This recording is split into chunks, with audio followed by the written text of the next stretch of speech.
हनुमान जी महाराज को 3 तरह की माला समर्पित होती है। एक आंकड़े के पत्ते की, दूसरी बेलपत्र के पत्ते की, तीसरी पीपल के पत्ते की। कर कर हनुमान चालीसा का पाठ कर कर 3 बार स्मरण कर कर माला श्री हनुमान जी को पहना दीजिए। ऐसा कोई एग्जाम नहीं जिसमें से आप निकल ना पाए महाराज, पर करना आपको पड़ेगा। प्रदोष का दिन होना चाहिए, प्रदोष के दिन भगवान, और प्रयास जहां तक हो सके प्रदोष काल में अगर चढ़ाएंगे तो ज्यादा फलदायी रहेगा। प्रदोष काल के। तीसरी है आंकड़े की माला महाराज। आंकड़े के पत्ते की जो माला होती है, यह माला कार्य की सिद्धि के लिए होती है। इसमें एक एक आंकड़े के पत्ते पर सीताराम लिखा जाता है। मात्र एक पत्ता ऐसा होता है जिस पत्ते पर सीताराम नहीं लिखा जाता। 108 पत्ते में से एक पत्ता, बस उस पत्ते को हथेली में रखकर उल्टा हाथ आपको रखना है और अपनी कामना कर कर उस पत्ते को बांध देना है। ये जरूरी नहीं है कि 25 के बाद बांधो, 50 के बाद बांधो या 100 के बाद बांधो, आपकी मर्जी पड़े। उस खाली पत्ते को कहीं पर भी बांध दीजिए और उस माला को अपनी कामना कर कर श्री हनुमान जी महाराज को समर्पित कर दीजिए महाराज। इसके लिए कोई तिथि, कोई दिन, कोई वार निश्चित नहीं है। बस ये माला जब हनुमान जी को चढ़ जाए तब एक घी का और एक तेल का दिया हनुमान जी के सम्मुख में लंबी बाती का लगा देना है महाराज। एक घी का, एक तेल, और अपनी कामना कर कर आप आ जाइए। आपकी वो कामना 2.5 महीना या 3 महीना, इससे ज्यादा नहीं जाएगा, वो कामना बाबा पूरी करेगा। क्योंकि शिव और हनुमान ये सब एक ही स्वरूप है। अब आप कहेंगे महाराज जी ये कौन सी पुराण से लिया है, तो आप इसको लिंग पुराण के अंदर देख सकते हैं। आप गीता प्रेस गोरखपुर की लिंग पुराण लीजिए, उसके अंतर्गत आप इसका व्याख्यान वर्णन पढ़ सकते हैं महाराज। एक एक क्रम हमारे शास्त्रों का हम उसको बस ज्ञात करें, हम इधर उधर डोले नहीं।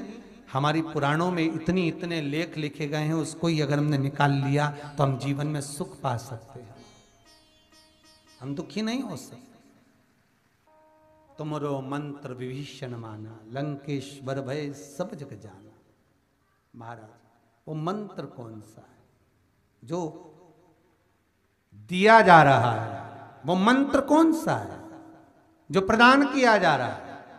हनुमान जी महाराज ने वो मंत्र जो विभीषण को दिया, और एक विभीषण जिसको लात मार दी गई, एक विभीषण जिसको लात मारकर निकाल दिया गया, जिसके घर का भी ठिकाना नहीं था, वो विभीषण एक छोटे से मंदिर में जो रहता था, तुलसी का क्यारा जिसके दरवाजे पर था, और वो विभीषण जब सीख रावण को देता है तो वही विभीषण को जब लात मारकर निकाल दिया जाता है, तो वो मंत्र कौन सा था जिसको विभीषण ने जपा और विभीषण लंका का अधिपति बन गया, सत्ताधारी, बेबहुतशाली। वो मंत्र कौन सा? केवल एक मंत्र जो श्री हनुमान जी महाराज ने विभीषण को दिया महाराज। वो मंत्र कोई दूसरा नहीं था, केवल भगवान का नाम विभीषण को प्रदान किया था। क्यों? क्योंकि विभीषण के दरवाजे पर जब हनुमान जी महाराज पहुंचे थे, विभीषण के द्वार पर जब हनुमान जी महाराज पहुंचे तो विभीषण के दरवाजे पर जाकर क्या देखते हैं कि सब कुछ विभीषण के यहां पर है, और विभीषण लगा हुआ है। कभी यहां पर प्रणाम करता है, कभी वहां प्रणाम करता है, कभी विभीषण यहां जाता है, यहां नमन करता है, कभी विभीषण वहां नमन करता है, कभी विभीषण इस स्थान पर जाता है। विभीषण यहां वहां डोल रहा है, ये हनुमान जी देख रहे हैं, ये हनुमान जी को नजर आ रहा है। हनुमान जी समझ गए ये डोलता रहेगा, भगवान नहीं मिल पाएगा, इसलिए इसको एक मंत्र दे दिया है। और सतगुरु होता ही ऐसा है, पानी पियो छान, गुरु करो जान। बहुत सोच समझ के गुरु करना पड़ता है महाराज, बहुत सोच समझ के, नहीं तो आज के जमाने में तो गुरु भी इतने खूब न गुरु फिरे बाजार में, हमसे दीक्षा ले, नरक पड़ो चाहे स्वर्ग जाओ, पल्ली फापा हम ही को देओ। आज के जमाने में गुरु भी ऐसे हैं कि तुम चाहे मंत्र लेने के बाद जपो ना जपो, स्वर्ग जाओ चाहे नरक जाओ, गुरु को कोई मतलब नहीं, उसको तो माल से मतलब दिए जाओ। ऐसा गुरु नहीं चाहिए, ऐसा गुरु नहीं होना चाहिए। गुरु जो भ्रम से हटा दे, गुरु वो जो तुम्हें भ्रांतियों से दूर कर दे और केवल भगवत स्मरण में, कीर्तन में, भगवत नाम में किसी भी तरह से भगवान से जोड़ दे। बस तुम शिव का स्मरण करो, राम का स्मरण करो, चाहे कृष्ण का स्मरण करो, पर करो, भगवत नाम जपो, किसी भी भाव से पर जपो। और महाराज जो नाम दिल से प्रभु का रहता है, भगवान उसकी अपने आप सुन लेता है। भगवान का नाम पड़ गया श्री सत्यनारायण, और सत्यनारायण भगवान की कथा का प्रारंभ ही यही शिव कथा से है। रामायण का प्रारंभ भी शिव कथा से, भागवत का प्रारंभ भी शिव कथा से, विष्णु पुराण भी शिव कथा से। ऐसी कोई पुराण बता दो जिसमें सबसे पहले शंकर का चरित्र नहीं आया। सबसे पहले सारी पुराण उठाइए और सबसे पहले चरित्र मिलेगा मेरे भोलेनाथ का, सबसे पहले चरित्र मिलेगा मेरे शिव का, मेरे शंभू का।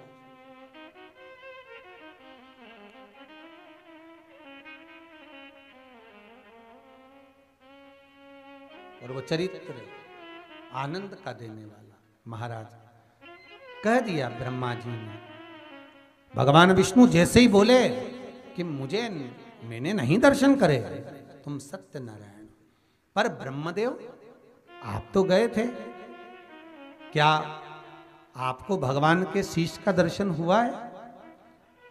ब्रह्मा जी मुस्कुराकर बोले, हां, मुझे भगवान शंकर के छोर का, शीश का दर्शन हुआ है। शिवलिंग में से आकाशवाणी हो गई, हे ब्रह्मा तुम झूठ बोल रहे हो, ये तुम्हारी वाणी असत्य है। ब्रह्मा जी चारों तरफ मुख घुमाकर देखते हैं कि ये आवाज कहां से आ रही है। तो भगवान विष्णु से पूछा, ये कौन बोला है? भगवान विष्णु बोलते हैं, ब्रह्मदेव जिस शिवलिंग का तुम सिर देखने गए थे, जिस शिवलिंग का तुम छोर देखने के लिए गए थे, ये वही शिवलिंग की वाणी है, उसी में से आवाज आ रही है कि तुम झूठ बोल रहे हो। ब्रह्मा जी बोले, ना मानो तो भगवान नारायण, आप केतकी के पुष्प से पूछो। यदि मान लो आपको विश्वास नहीं है, आपको भरोसा नहीं है, तो केतकी के पुष्प से पूछा जाए। केतकी के फूल को भगवान विष्णु ने हाथ में लिया,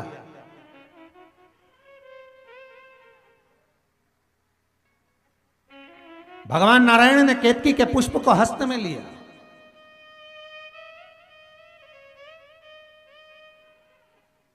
कितनी विचित्र बात है, जरा बहुत ध्यान से सुनना। अग्नि पुराण में लिखा है कि केतकी का पुष्प सारे देवताओं को सीधे हाथ की ओर समर्पित होता है। बहुत ध्यान देना जरा अग्नि पुराण के वाक्य पर। केतकी का पुष्प भगवान के सीधे भाग की ओर, अग्रण्य भाग में, राइट हैंड में भगवान देवताओं को समर्पित होता है। पर केतकी का पुष्प भगवान विष्णु के सीधे हाथ की ओर समर्पित ही नहीं होता, वो आता ही उल्टे हाथ पर।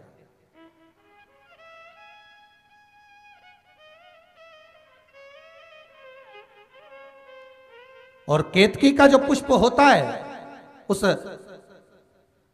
पुष्प को जब समर्पित करते हैं हम भगवान के सामने, अगर किसी भी देवता के सामने हम चढ़ाते हैं अग्रभाग में, तो केतकी के पुष्प को जब चढ़ाते हैं तो राइट हैंड में तो चढ़ाते हैं और भाग भगवान की ओर रखते हैं। पर सारे पुष्पों का भाग केतकी के पुष्प का हो, चाहे सारे पुष्पों का भाग हो, तो भगवान के अग्रभाग में, भगवान के सम्मुख में होता है। पर केतकी का जो पुष्प होता है, केतकी का पुष्प जो समर्पित किया जाता है, वो केतकी का पुष्प जब भगवान विष्णु के सम्मुख में आता है तो उसका अग्रभाग, ये जो पीछे का भाग होता है, ये भगवान नारायण के सम्मुख में होता है और अग्रभाग सामने होता है, और वो भी उल्टे हाथ पर, सीधे हाथ पे होता ही नहीं। महाराज केतकी के पुष्प को भगवान विष्णु ने अपने हस्त कमल में लिया। भगवान ने पूछा, एक केतकी बताओ, क्या ब्रह्मा जी को शंकर के शिवलिंग का छोर मिल गया? केतकी का पुष्प बोला, हां। भगवान ब्रह्मा को केतकी का पुष्प कह रहा है कि भगवान शंकर के शिवलिंग का छोर मिल गया। हाँ, आकाशवाणी हो गई शिवलिंग में से, ये केतकी का पुष्प झूठ बोल रहा है। ये केतकी का पुष्प असत्य बोल रहा है।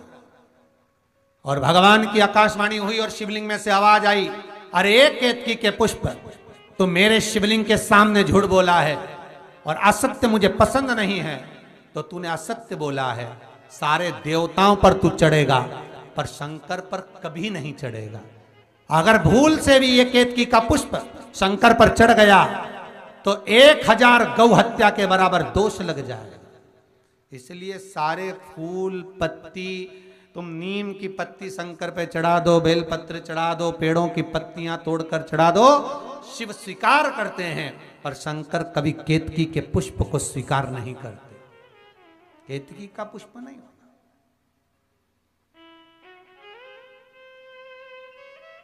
हजार गौ हत्या के बराबर केतकी का पुष्प शिव स्वीकार करते ही।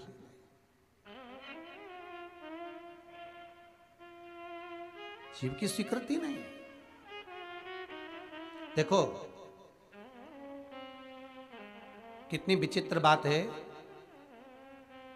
शंकर भगवान को तुलसी नहीं चढ़ती, केवल एक बैकुंठ चतुर्दशी के दिन चढ़ती है, वो भी रात्रि के समय पर 12 से 4 के बीच में। पर शंकर भगवान को तुलसी नहीं चढ़ती। पर पद्म पुराण कहती है कि शंकर भगवान के मंदिर के बाहर जो तुलसी का वृंद लगाया जाता है, शिव जी के मंदिर के बाहर जो तुलसी का पौधा लगा रहता है या लगाया जाता है, उस तुलसी के पौधे में जितनी मंजरियां लगती हैं, उस मंजरियों में जितने दाने लगते हैं, उतने दाने गिन लिए जाएं और उतने समय का बैकुंठ का वास उस मनुष्य को प्राप्त हो जाता है हमारा मृत्यु के बाद। कितना विचित्र बात है, शंकर को तुलसी नहीं चढ़ती, पर शंकर के दरवाजे के बाहर शिव के द्वार पर जो तुलसी का पौधा लगा है, किसी ने लगाया है, किसी ने रोपित करा है, उस पौधे में जितनी मंजरियां लगी हैं, उस मंजरियों में जितने दाने लगे हैं, उस दाने जितने हैं उसको काउंट करा जाए, उसके बराबर उतने ही 1000 वर्षों तक उस जीवात्मा को बैकुंठ का वास मिलता है। क्यों? जब भगवान विष्णु सामने शंकर के बैठे थे और भगवान शिव ने जब सत्यनारायण नाम रख दिया था, तब भगवान विष्णु शिव से कहते हैं नारायण, भगवान शंकर से कहते हैं भोलेनाथ, त्रिकालदर्शी, कैलाशी, अविनाशी, हे शिव, मेरे सारे विग्रह के साथ में लक्ष्मी मेरे साथ में। बहुत ध्यान देना महाराज, मैं अगर नारायण रूप में हूं तो लक्ष्मी मेरे साथ में, मैं राम रूप में हूं तो सीता मेरे साथ में, मैं कृष्ण रूप में हूं तो राधा मेरे साथ में, मैं रंगनाथ रूप में हूं तो गोदा मेरे साथ में लक्ष्मी सदा विराजमान है। पर आज आपने मेरा जो सत्यनारायण नाम रखा है, मैं अपना संग किसको ले? तब भगवान शिव ने कहा, आप जब बाहर निकलें, जो रोपित मिले बस वही आपको समर्पित हो। तुलसी का पौधा रोपित था, उस तुलसी के दल को भगवान नारायण ने अपना संग बनाया। और बहुत ध्यान देना, सत्यनारायण की कथा हो, चाहे भागवत की कथा हो, चाहे विष्णु पुराण की कथा हो, इन सभी कथाओं में सबसे ज्यादा प्रसाद की महत्वता नहीं है जितनी तुलसी के दल की महत्वता है। क्योंकि सत्यनारायण के साथ में हरि के साथ तुलसी का स्मरण है। तुलसी का तो शिव पुराण कह रही है, ब्रह्मा जी केतकी के सम्मुख में आकाशवाणी हो गई तो झूठ बोलती है, सारे देवताओं पर चढ़ेगी पर शिव पर नहीं। केतकी बोली मैं झूठ नहीं बोलती, ना मानो तो गौ माता से पूछो। भगवान विष्णु ने गौ माता को देखकर, भगवान विष्णु गौ माता को देखकर तुरंत बोले, हे गौ मां आप तो बोलो, क्या ब्रह्मा जी ने भगवान शंकर के शिवलिंग का छोर पा लिया? क्या शीश देख लिया? गौ माता बोली हाँ।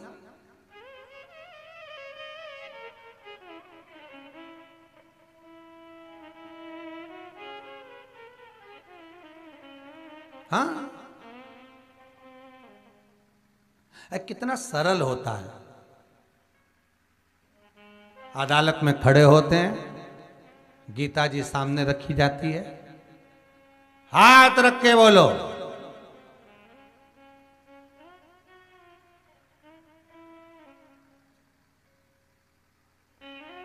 प्रयास करना शंकर के मंदिर के बाहर, शिव के ओटले पर, शंकर की चौखट पर, शिव महापुराण में, शंकर के दरवाजे पर जिंदगी में कभी झूठ मत बोलो।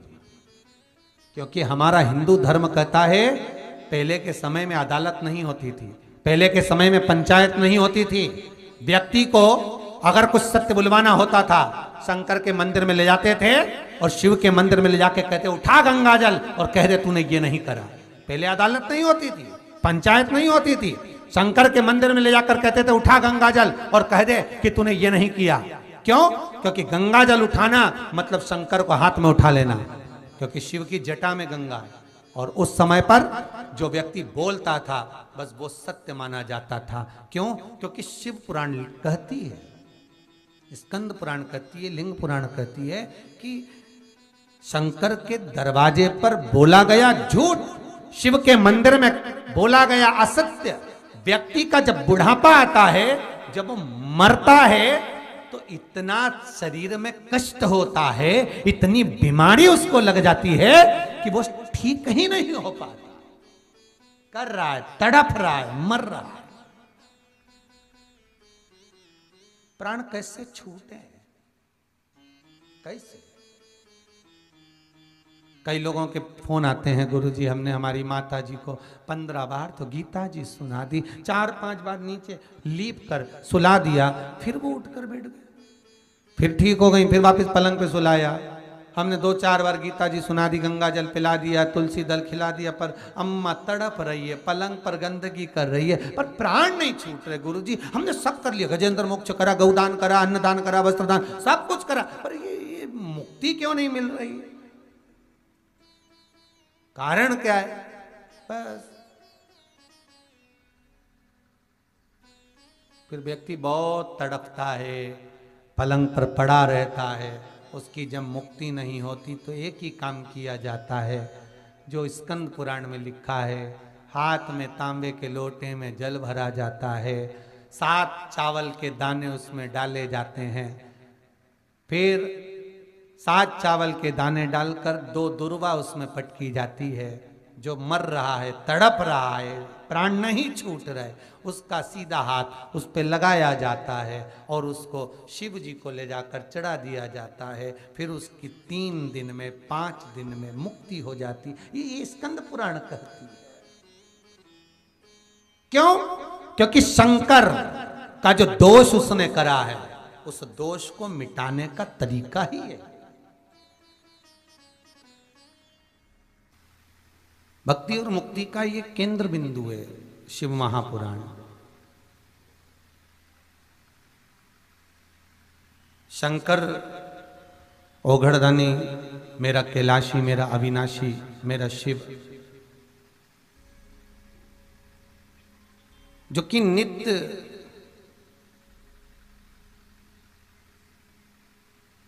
इस मृत्यु लोक में भूमंडल पर सदा विराजमान है। महाराज मृत्यु लोक में सदा वो विराजमान। फिर निवेदन करेंगे, बैकुंठ के अगर कोई देव हैं तो वो भगवान नारायण, भगवान विष्णु।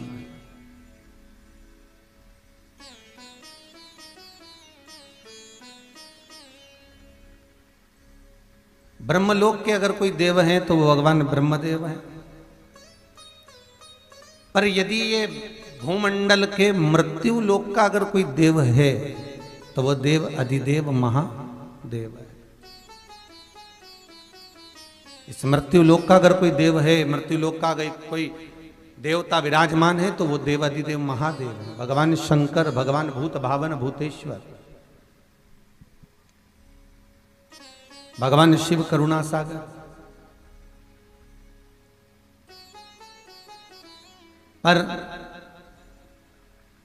हमारी जो आदत है पुरानी है, हमारी जो बहू पास में रहती है ना, सास उसको समझ नहीं पाती,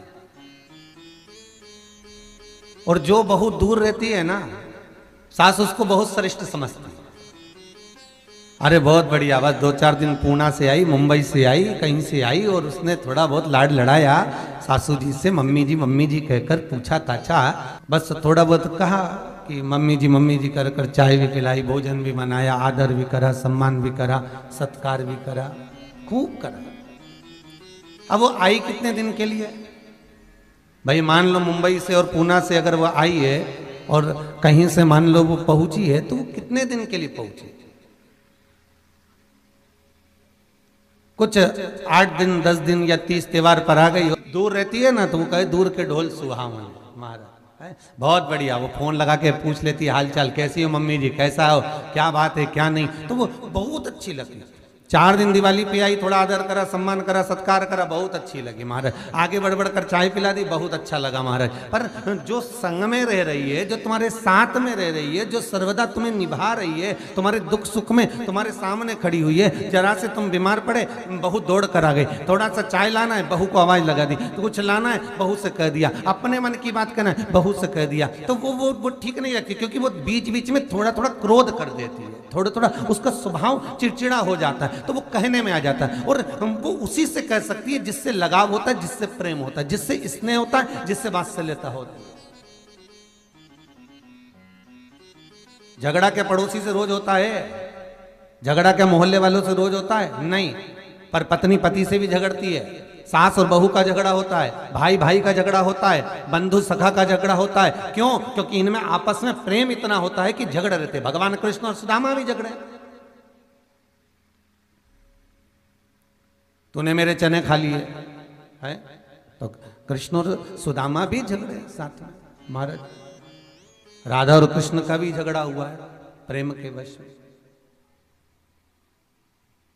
तो ये विचार ना करें हम कि महाराज हमें बस यही भ्रांति में हम जी रहे हैं, हम दूर के ढोल सुहावने लगते हैं महाराज। और जो देव अधिदेव महादेव जो मृत्यु लोक पर विराज रहा है, जो मेरा शंभु, जो मेरा शंकर नित्य इस मृत्यु लोक पर विराजमान है, बस हम उसको नहीं जानना चाहते। हम सोचते हैं हम वो भगवान का भजन कर लें, हम वो देवता का भजन कर लें, हम उसका स्मरण कर लें तो हमारा ये कार्य हो जाएगा। शंकर भगवान कहते हैं मैं तो यहीं बैठा हूँ, कहीं जाने की जरूरत ही नहीं है तुमको, यही मृत्यु लोक, यही भूमि, यही पृथ्वी, कहाँ जा रहे हो,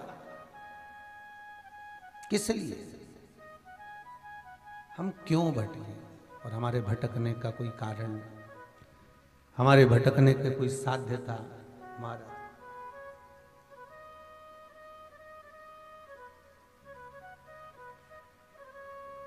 एक बार माता पार्वती जी ने भगवान शिव से कहा, भोलेनाथ आपको मालूम है कुछ? शंकर जी बोले बोलो क्या बात है? सारी दुनिया के लोग सारे 33 कोटि देवताओं को भजते हैं और आपका भजन नहीं कर पाते, आपको मालूम है? शंकर भगवान बोले भले मत भजने तो क्या हुआ? बहू पड़ोसन को कितनी भी चाय पिला ले, बहू पड़ोसन को कितना भी अचार खिला दे, बहू पड़ोसन के कितने भी पांव छू ले, तो ईमानदारी से बोलना क्या पड़ोसन बहू को अपनी जमीन जायदाद का हिस्सा दे देगी? क्या पड़ोसन अपनी जमीन जायदाद का हिस्सा, अपनी प्रॉपर्टी का हिस्सा क्या वो दे देगी? नहीं। पड़ोसन अपनी जमीन जायदाद का हिस्सा, अपनी प्रॉपर्टी का हिस्सा उसको नहीं दे सकते, उसको नहीं प्रदान करेगा। पर सास के भले वो पांव पड़े ना पड़े, प्रणाम करे ना करे महाराज, नमन करे ना करे, फिर भी सास कैसी भी बहू हो अपनी जमीन जायदाद प्रॉपर्टी उसी को ही देती है महाराज, उसी को ही प्रदान करती है। कैसे? उसी तरह मेरा देव अधिदेव महादेव है। तुम संसार में जन्म लेने के बाद कुछ भी भजो, तुम कुछ भी किसी का भी नाम स्मरण करो, किसी से भी कुछ भी कहो, पर मेरा शिव, मेरा त्रिकालदर्शी, मेरा कैलाशी, मेरा अविनाशी, मेरा शंभु, मेरा भोलेनाथ वो जानता है कि तू है तो मेरा ही, तू है तो मेरा ही। तो भगवान शंकर से पार्वती जी ने कहा, दुनिया के लोग सब भजते हैं पर आपको नहीं। शिव जी कहते हैं भले ना भजें, अगर जीते जी मेरा स्मरण नहीं भी करेंगे, जीते जी मेरा भजन नहीं भी करेंगे, तो भगवान शिव की कथा कहती है कि मरने के बाद तो मेरे पास ही आएंगे। बाबा भोलेनाथ का चरित्र है कि शिव जी शमशान के निवासी हैं, शंकर शमशान में रह रहे, आएंगे तो सही, तब देखा जाएगा। बस शंकर भगवान ने माता पार्वती को एक शब्द कहा है कि तू थोड़ा सब्र रख।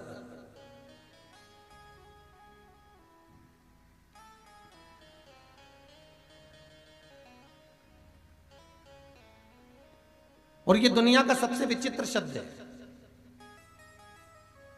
तू थोड़ा सब्र रख।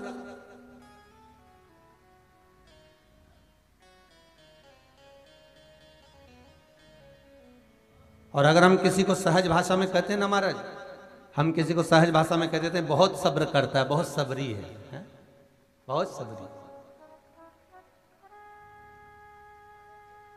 जो सब्र करे वो सबरी है। और कौन सी सबरी? समझ गए? वो राम अवतार वाली। कितना सब्र करा होगा उसने, जरा विचार करिए। मातंग बाबा कहकर गए हैं कि तुम्हारे दरवाजे पर तुम बाट जोना, इंतजार करना, प्रतीक्षा करना, भगवान आएंगे जरूर। तुम इंतजार करो, वो आएगा जरूर। खड़ी रही, सेज सजाती रही, बुआरी लगाती रही, फूलों का श्रृंगार करती रही, नित्य प्रति नूतन रोज का नया नया श्रृंगार वो सबरी करती रही, क्योंकि सब्र है उसमें, इसलिए उसका नाम सबरी है। और जिसके भीतर सब्र होता है, जिसके भीतर सब्र विराजमान होता है, और जो सबरी के रूप में हो जाता है, तो फिर उसको भगवान के दरवाजे पर नहीं जाना है, भगवान को उसके दरवाजे पर आना पड़ जाता है। जिसके भीतर सब्र है, प्रतीक्षा है, इंतजार है, भगवान आएगा। क्यों भैया? मातंग बाबा ने इतना कहा कि भगवान राम तेरे पास में आएंगे, तो क्या मातंग बाबा सबरी से ये नहीं कह सकते कि तू बिल्कुल सब्र मत करना, तू तो अयोध्या भी चली जा, राम मिल जाएंगे। तू तो अभी जा बिल्कुल अयोध्या, और अयोध्या में जाएगी और राम तुझे मिलेंगे, तू सब्र ही मत कर। पर सब्र बांधा, इसलिए नाम उसका सबरी हो गया हमारा। थोड़ा इंतजार करना पड़ता है। अरे गुरु जी, हम तो ये व्रत कर रहे हैं, हम तो ये उपास कर रहे हैं, हमने तो ये करा, हमने तो सोमती की फेरी लगाई, हमने तो ये पूर्णिमा पे सत्यनारायण जी की कथा बचवाई, हमने तो ये वाला पाठ करवाया, हमने तो ये अनुष्ठान करवाया, हमने तो महामृत्युंजय के जाप कराए, फिर भी हमको फायदा नहीं। तो थोड़ा सब्र तो रखो, थोड़ा सबरी बनना पड़ेगा। और अगर जिस समय तुम्हारे भीतर सब्र विराजमान हो गया, तुम सबरी की जगह पर विराजमान हो गए, तुम्हें सब्र का भाव ज्ञानित हो गया, तुम अंदर सब्र को प्रवेश कर लिए और इंतजार की प्रतीक्षा की बाट जोते रहे, भगवान का इंतजार करते रहे, तो ये पक्का है जैसे विदुर जी के घर पर भगवान पहुंच गए, दुर्योधन के घर का 56 भोग छोड़कर, तो भगवान भोलेनाथ भी एक ना एक दिन तुम्हारे दरवाजे पर जरूर पहुंच जाएगा। बस इंतजार करो, उसका भजन करो, उसका चिंतन करो, उसका स्मरण करो, वो आएगा।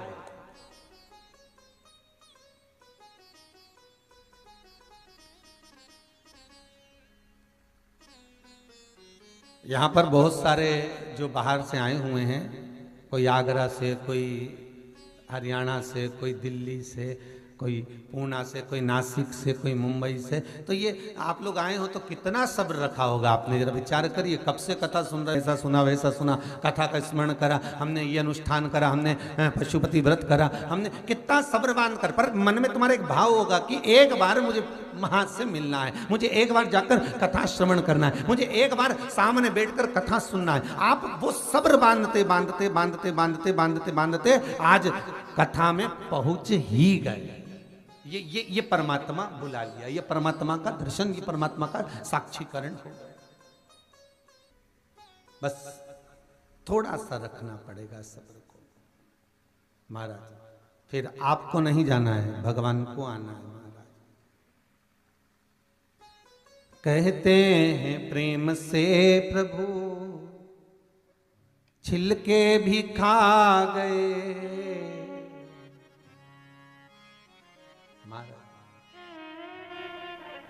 सबरी के झूठे बेर भी खाते रहा करो, दर्शन के नैन बावरे दर्शन दिया करो।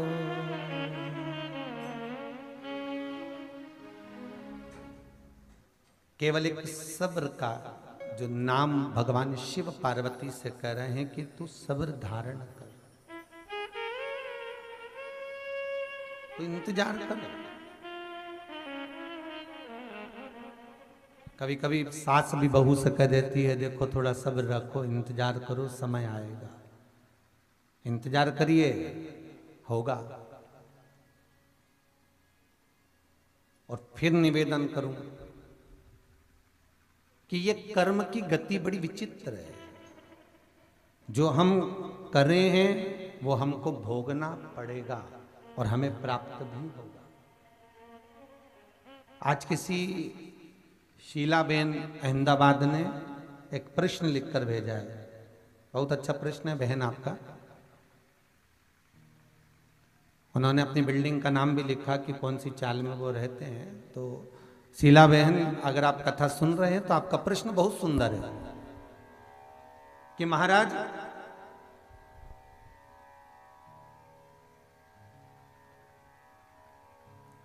जब कर्ण के प्राण छूटे, जब राजा कर्ण को प्राण छूट रहे हैं, तो राजा कर्ण के प्राण छूटते समय कर्ण का रथ का पहिया कीचड़ में क्यों फंसा?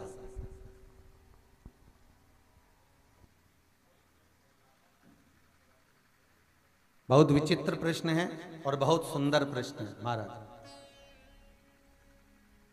क्या कुरुक्षेत्र की भूमि पर युद्ध के समय पर पानी गिर गया था, जो खड्डे में पानी भरा हुआ था?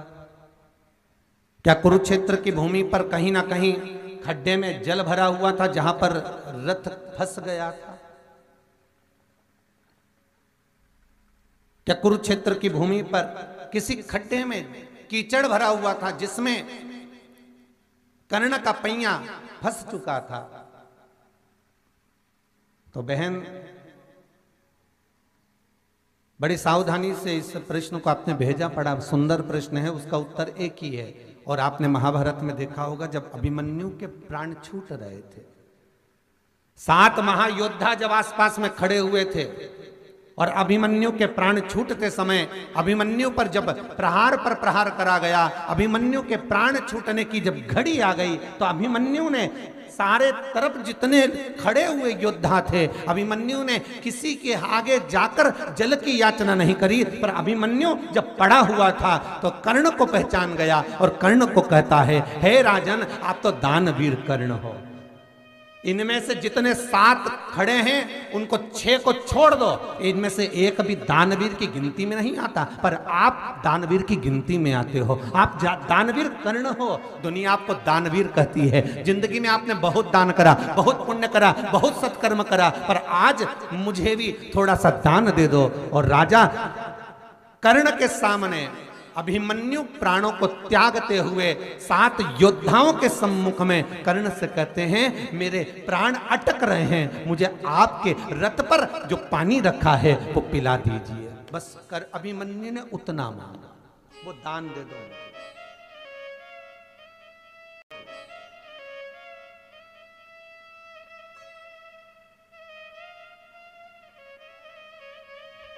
वो जल मुझे चाहिए और वो जल मात्र मेरे प्राण जो अटक रहे हैं उसके लिए चाहिए।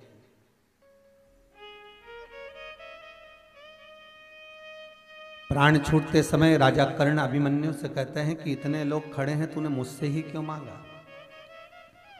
अभिमन्यु कहते हैं या दुर्योधन भी सामने है, सब कोई, दुशासन भी खड़ा हुआ है, पर मुझे मालूम है जो 5 गांव नहीं दे सके वो जल क्या देंगे?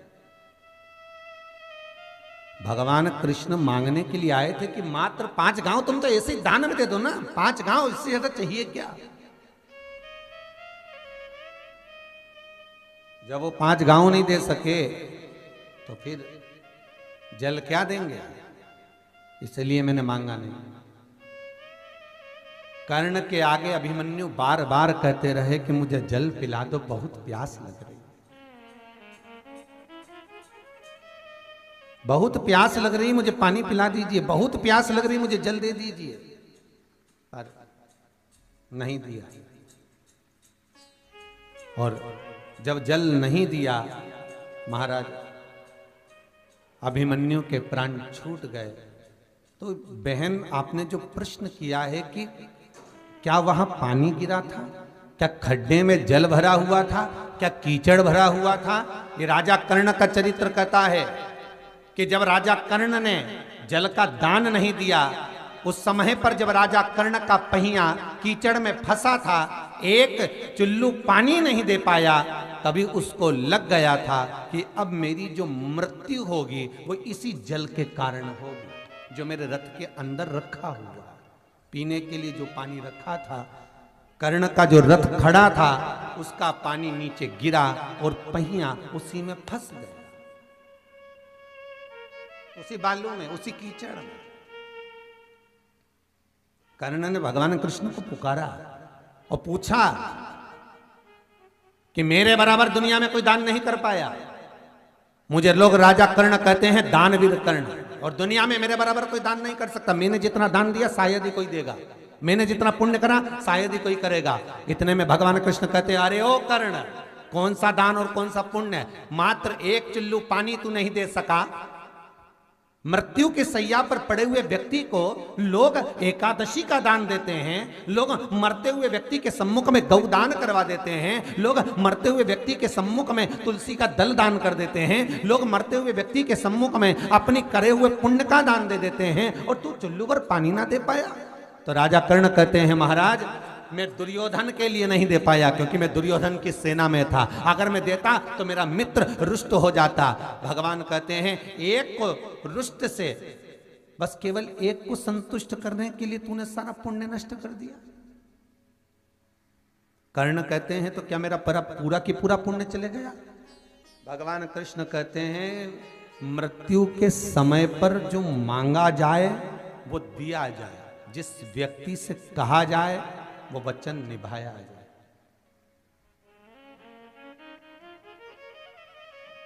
नहीं तो मानव के जीवन का जितना पुण्य है, सत्कर्म है, वो सब समाप्त है। इसलिए राजन, तुम जल नहीं दिए हो तो जल के ही खड्डे में तुम्हारा रथ फंसा हुआ है और तुम अपने प्राणों को त्याग रहे हो, तुम्हें कोई बचा नहीं सका। कितना सुंदर लिखा है महाराज,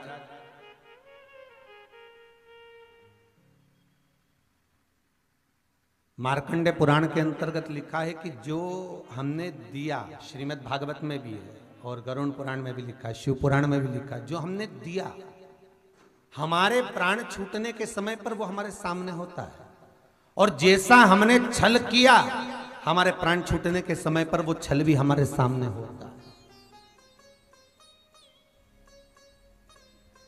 पुण्य भी हमारे सामने है और हमारा पाप भी हमारे सामने।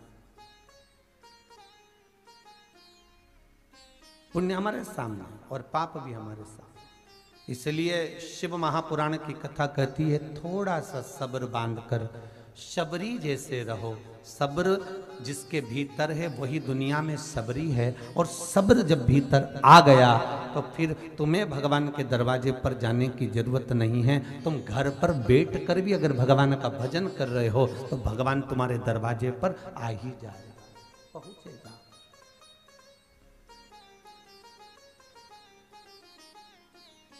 तो कहे, तुम कहते हो भोले, हमें काशी प्यारी है, तुम कहते हो भोले, हमें काशी प्यारी है, एक बार तो आ जाओ, काशी भी बना देंगे तुम। शंकर करुणा सागर की कथा कहती है कि जिसके भीतर सब्र विराजमान है, भगवान उसके दरवाजे पर खड़ा मिलेगा, भगवान वहां मिल जाएगा। केवल जहां पर सब्र है वहां सबरी बनकर बैठो, राम मिलेगा, भगवान मिलेगा, वहां परमात्मा प्राप्त हो जाएगा। महाराज एक सब्र ब्रह्मा जी के मन में भी नहीं रहा था। किस समय? जब ब्रह्मदेव स्वयं भगवान विष्णु के पास पहुंच गए,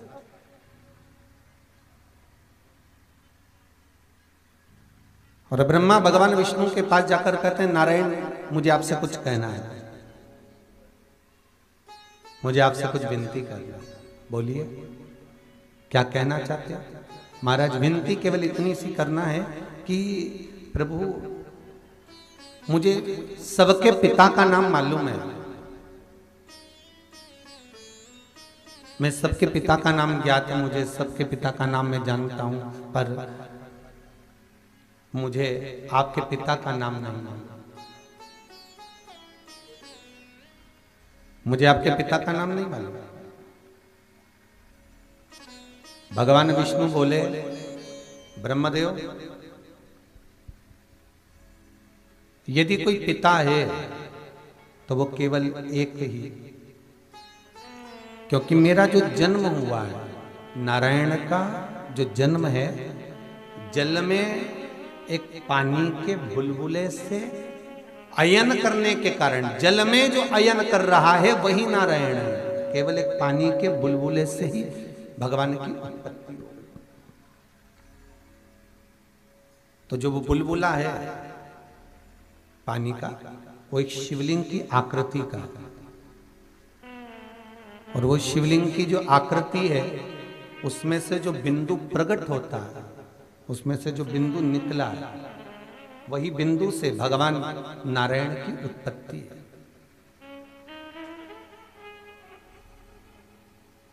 तो भगवान विष्णु कहते हैं मेरे पिता स्वयं देव अधिदेव महादेव शंकर,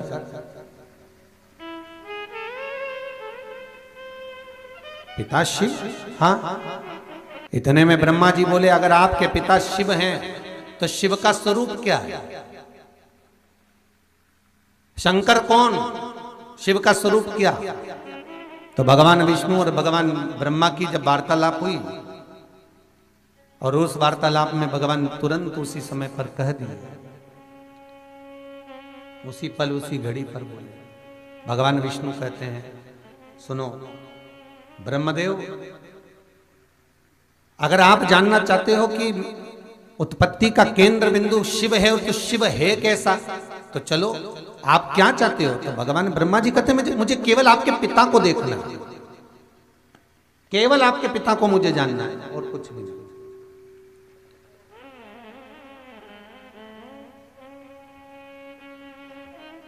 सामने एक बड़ा सा बहुत बड़ा पर्वत था, और विशालतम वो पर्वत,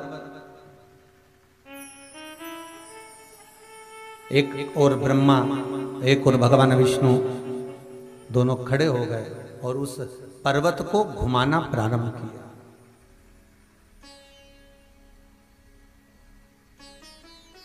उस पर्वत को घुमा रहे हैं, और जब पर्वत को घुमाना प्रारंभ करा तो उसके घुमाने पर घर्षण से एक अग्नि का खंभ प्रकट हो गया। देखो, किसी कुम्हार के यहाँ जाना कभी आप, और कुम्हार के यहाँ पर वो चकला जो चलता है ऐसा पहिए पर, वो घुमाता है, मिट्टी के ऊपर हाथ रख लेता है, और उसको जब घुमाना प्रारंभ करता है तो उस पर एक लिंगायत आकृति प्रकट हो जाती है, एक लिंगायत आकृति वहां सम्मुख में आ जाती है।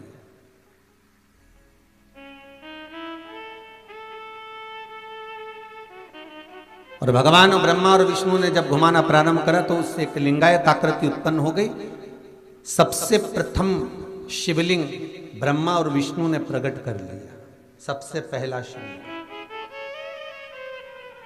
जो उत्तराखंड की भूमि पर आज भी विराजमान है महाराज।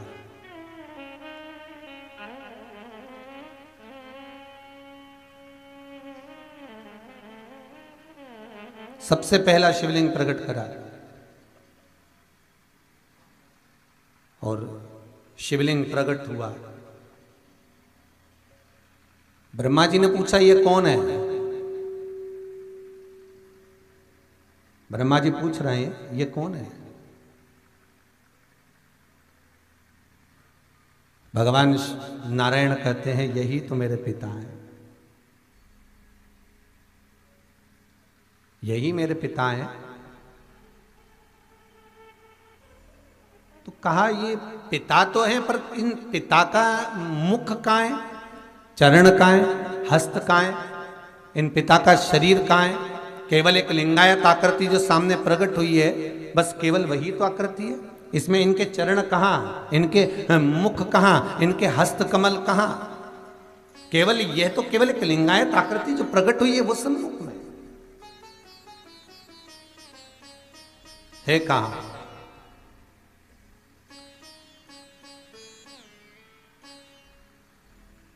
तब भगवान विष्णु ने भगवान ब्रह्मा जी से कहा, ब्रह्मदेव देखो, पिता के स्वरूप को जानना बहुत कठिन है, और आपको पहले भी कथाओं में कहा कि माता पिता के भीतर को जानना बहुत कठिन है। बड़ी बहू कहती है कि सास छोटी को ज़्यादा चाहती है, छोटी को लगता है कि सास बड़ी को ज़्यादा चाहती है, और बेचारी सास दोनों के बीच में मंदिर के घंटे की तरह टंगी रहती है। बड़े बेटे को लगता है कि पिता छोटे बेटे को ज़्यादा चाहता है, और छोटे बेटे को लगता है कि पिता बड़े बेटे को ज़्यादा चाहता है, और पिता बेचारा मंदिर के घंटे की तरह बीच में टंगा हुआ है। पर किसी माँ से पूछा जाए, किसी माता से पूछा जाए कि तुम्हें बड़ा बेटा प्रिय है कि छोटा बेटा प्रिय है, तो माँ एक ही बात कहेगी कि मैंने दोनों बेटों को बराबर का दूध पिलाया है, दोनों को पाल पोस कर बड़ा करा है, दोनों को अपने हृदय से लगाया है, दोनों को अपनी छाती से लगाया है, गोदी में खिलाया है, मेरे लिए दोनों बेटे बराबर हैं। माता पिता के मन में बच्चों के प्रति भेद नहीं रहता, पर भेद उत्पन्न कर देती हैं। कुछ माताओं के मन में जाता है ये बड़े को ज़्यादा चाहती होगी, ये छोटे को ज़्यादा चाहती होगी। नहीं नहीं भाई, कोई भेद नहीं।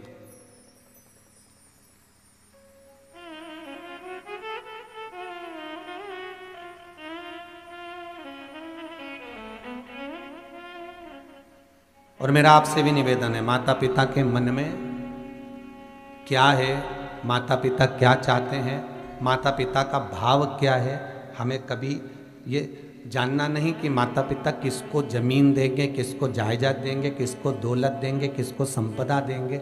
बस इतना याद करो कि हमें माता पिता की ज़मीन जायदाद या संपदा से मतलब नहीं होना चाहिए, हमें माता पिता के आशीर्वाद से मतलब होना चाहिए। मान लो किसी बेटे को जमीन जायदाद ज़्यादा दे भी दी, किसी को ज़्यादा संपदा प्रदान कर भी दी, और मालूम पड़े उसके लड़के ने कहीं ले जाकर शेयर मार्केट में लगा दिया, कहीं उसने डब्बे में लगा दिया, कहीं घाटा खा गया, जुए में लगा दिया, वेश्यावृत्ति में, मदिरापान में, मांसाहार में उसने धन को लगा दिया, और माता पिता छोड़कर भी गए और बेटे ने नाश लगा दिया, उसको सत्यानाश मिला दिया, तो करेगा क्या? और अगर बुजुर्ग माता पिता का आशीर्वाद मिल गया, बुजुर्ग माता पिता का आशीर्वाद तुम्हें प्राप्त हो गया, उसने कुछ भी नहीं दिया तो भी तुम संपदावान बन जाओगे।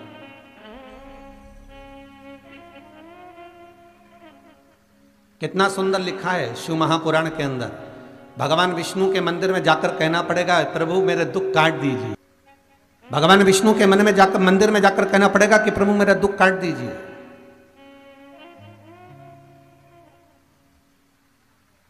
देवी के मंदिर में जाकर कहना पड़ेगा कि मेरे कष्ट काट दीजिए। पर शंकर के मंदिर में जाकर नहीं कहना पड़ता कि तुम दुख काटो कि कष्ट काटो। बस शंकर के मंदिर में तो एक लोटा पानी तुम्हारे घर का जाना चाहिए। मंदिर का ही लोटा उठाकर, मंदिर का ही पानी भरकर शंकर जी को चढ़ा रहे हो और सोच रहे हो कि मेरा दुख कट जाए, तो ईमानदारी से बोलो, मंदिर का लोटा कलश दूसरे का, कोई ने दान करा होगा तो मंदिर में रखा है। पानी ट्यूबवेल किसी दूसरे ने खुदवाया, लाइट का बिल कोई दूसरा भर रहा है, केवल तुम तो तैयार होकर चोटी कंगा कर कर बढ़िया आराम से गए और मंदिर का लोटा उठाया, कलश उठाया, पानी भरा और शंकर जी को बढ़िया प्रेम से पल्लू अल्लू ले लुआ के चकाचक ओम नमः शिवाय के तुमने चढ़ा दिया। और इतने प्रेम से चढ़ाया कि तुम तो सोचो कि शंकर जी मेरी पूरी मुराद पूरी कर देंगे। तो शंकर जी मन में सोचे, मंदिर का ही लोटा, मंदिर का ही पानी और मंदिर का ही शंकर, फिर तेरा लगा क्या इसमें? तेरा क्या था? तो शंकर भगवान मन में सोचे कि अब मंदिर में आई काय को, मेरे को बोल देती मैं तेरे घर ही आके पानी में नहा के चले जाता। इतना भी कष्ट काय को करा तूने कि मंदिर तक आई और लोटा उठाया और पानी चढ़ाया। निवेदन है, शिव महापुराण की कथा कहती है, अगर मंदिर के लोटा उठाकर मंदिर का ही पानी भरकर शंकर जी को चढ़ा रहे हो तो 1 रुपया मंदिर के लोटे का किराया और 1 रुपया जो पानी भरा, जो बिजली जली उसका, ये 2 रुपए पहले दान पात्र में डालो, गुल्लक में डालो, उसके बाद तुम वहां का पानी भरकर फिर ले जाकर शंकर जी को चढ़ाओ तो शंकर जी उसको स्वीकार करें। मालूम पड़े पीपल के पेड़ के नीचे गई, आंवले के पेड़ के नीचे गई, किसी की लगी लगाई थाली मिल गई, सिर पे पल्लू लेके कंकु चावल रोली मोली सब चढ़ा चढ़ू के और बुझ जाए। इतने में बेचारी जिसकी थाली वो आई तो क्या सब कुछ चढ़ गया, सब कुछ। अच्छा, कई जगह पर हमने देखा, एक बार कहाँ हम जा रहे थे, कहीं जा रहे थे तो वहाँ पर भागवत जी हो रही थी। तो भागवत जी के पास में एक थाली रखी हुई थी, उसमें कंकु चावल रोली मोली, जितने लोग जाएं और वो उसी में से फूल वगैरह उठा के और भागवत जी को चढ़ा दें। फिर कोई दूसरा जाए, उसी में से कंकु चावल मिला के फिर भागवत जी को चढ़ा दे। फिर कोई आए, फिर वो कंकु चावल मिला के वो भागवत जी को चढ़ा दे। जितने लोग कथा सुन रहे हो ईमानदारी से बोलना रे भाई, पुण्य मिला। कंकु चावल रोली मोली फूल माला सब दूसरे की, तुमने तो केवल उठाकर चढ़ा दिया, उसका कोई पुण्य है?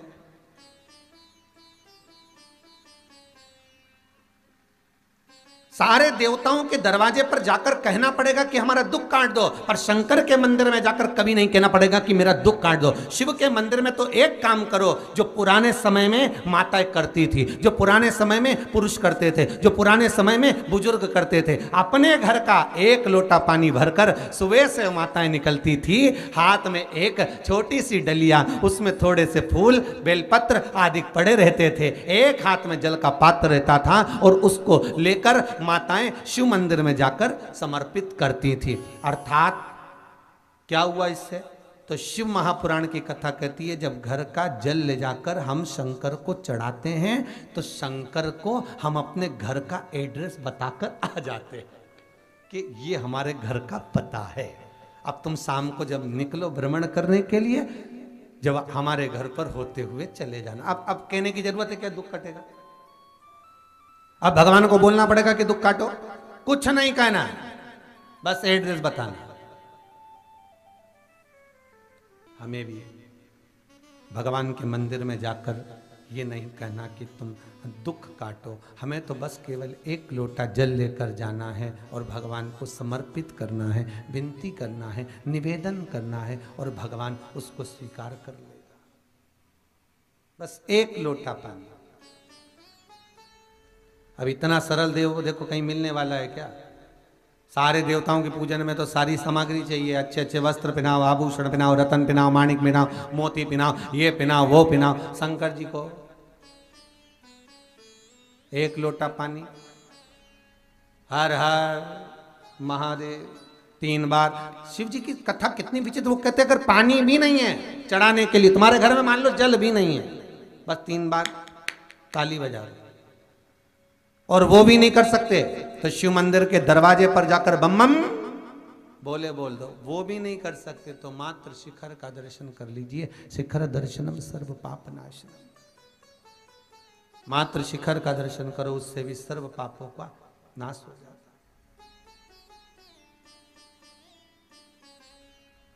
जल चढ़ाने का भी एक तरीका है और शिव महापुराण की कथा कहती है कि जल जो भगवान शिव को चढ़ाया जाता है, उस 3 तरह का जल शंकर को समर्पित होता है। बहुत ध्यान से सुनना आज की कथा। 3 तरह का जल शिव को समर्पित होता है और वो तीनों तरह के जल का अलग अलग भाव है महाराज। पहला जल सादा, घर से पानी लेकर गए, जल लेकर गए, शंकर को चढ़ाया। वो हमने घर का अपना एड्रेस बता दिया, भगवान शिव को जल चढ़ाकर अपने आनंद के लिए शंकर से कुछ प्राप्त कर लिया। दूसरा जल, जल के कलश में थोड़ा सा इत्र डालकर शंकर को जब समर्पित करते हैं तो महाराज घर में अगर कोई व्यक्ति बहुत रोगीला है, बहुत रोगीला, एक प्रैक्टिकल जरूर करना हो, कहीं सीवर वाला महाराज झूठ तो नहीं बोल रहा, इसलिए प्रैक्टिकल जरूर करो। प्रैक्टिकल करने में पीछे मत हटना और प्रैक्टिकल करने के बाद लिख के भी भेजना कि हमने करा। डरना नहीं है अपने को। शिव महापुराण में, स्कंद पुराण में, नर्मदा पुराण में, भविष्य पुराण में, अग्नि पुराण में, नारद पुराण में, बरहा पुराण में, वामन पुराण में जितनी चीजें लिखी गई है एक एक प्रैक्टिकल कर कर देखो। तो शिव महापुराण, स्कंद पुराण का ये भाव याद करिए कि 1 लोटे पानी में इत्र मिलाकर, जल में इत्र मिलाकर, बहुत रोगीला व्यक्ति, बहुत बीमार व्यक्ति है, 1 लोटा पानी उसका हाथ का स्पर्श कराकर शंकर को चढ़ाना प्रारंभ कर दीजिए। महाराज केवल 5 या 7 दिन चढ़ाओ और वो 7 दिन के बाद में उस बीमार व्यक्ति का क्रम देखिए कि उसमें कितना आराम लगा है। औषधि दवाई काम करना प्रारंभ करी कि ना करी। केवल इत्र समर्पित, इत्र का जल। तो पहला जल सादा, दूसरा जल है इत्र का, और महाराज तीसरा जल जो शिव महापुराण के अंतर्गत कहा गया है बेलपत्र का जल।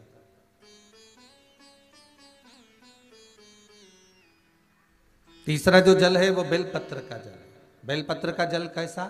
तो महाराज शिव महापुराण की कथा कहती है कि जल के पात्र में एक बेलपत्र अंदर डालकर उस जल के पात्र को ले जाकर शिव को समर्पित करना, अर्थात अपनी मन की कामना भगवान शंकर से कह देना।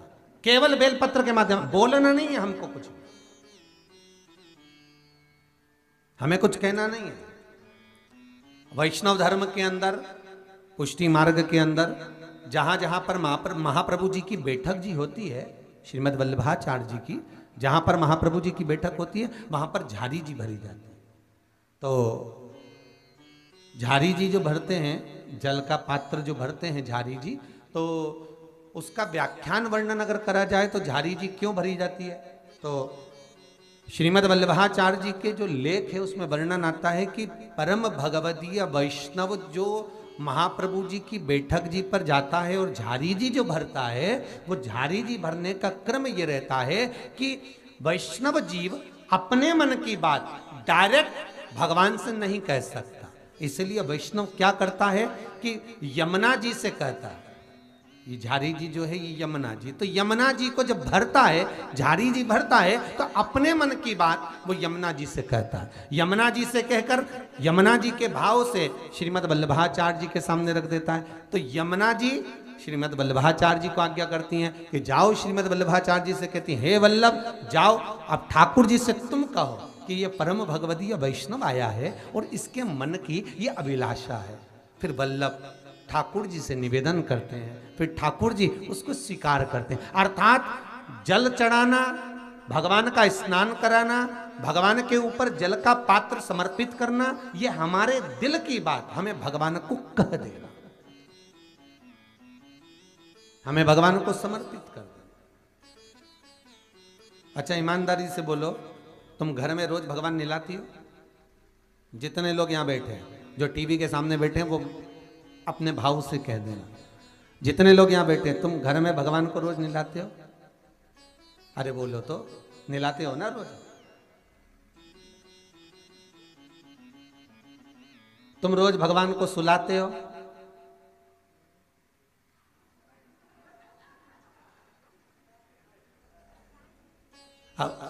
आधे इधर वाले बोल दो और आधे इधर वाले बोल दो, हो कुछ तो हो ही जाएगा। अब एक बात बताओ, तुमने भगवान को सुलाया ना सुलाया वो आपके ऊपर।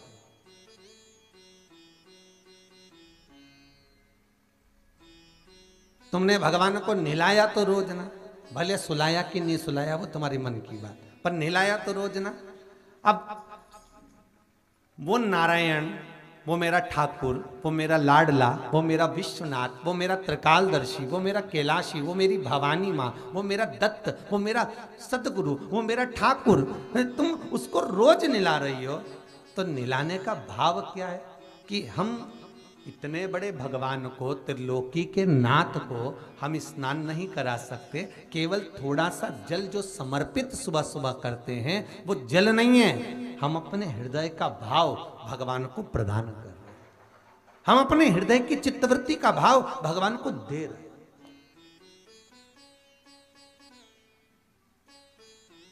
हम भगवान को वो प्रदान कर दे रहे हैं कि ये आप ले लीजिए।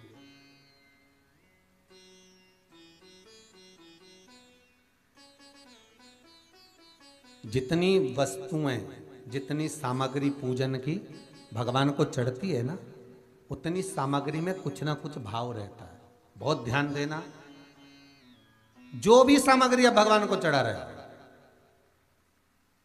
3 तरह का जल का जो व्याख्यान वर्णन किया गया, एक सादा जल जो भगवान को कहा, आपने अपना एड्रेस बता दिया, आपने अपने मन का भाव बता दिया। इत्र का जो जल चढ़ाया गया वो केवल रोग मुक्ति के लिए चढ़ाया गया। और तीसरा बेलपत्र, अगर उस जल में एक बेलपत्र भी पड़ी हुई है और वो बेलपत्र पड़ा हुआ जल आप जिस भाव से चढ़ा रहे हो, जिस कामना से चढ़ा रहे हो, शंकर वो कामना आपकी पूर्ण कर दे।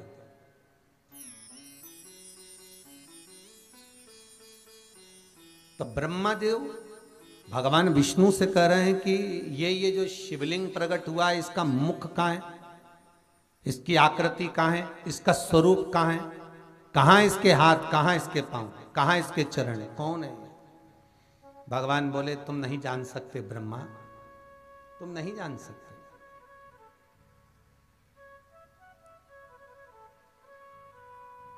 आप अपनी बात सबके सामने रख दो, आप अपनी बात सबके सामने कह दो, पर जिसमें जितना विवेक होगा उस बात को वो उतना ही पकड़ पाएगा।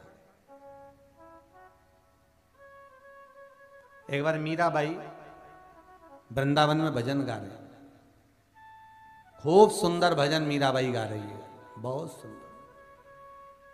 तानसेन वहां से निकल कर गए, जो स्वर के सम्राट हैं, जो एक एक स्वर को जानते हैं,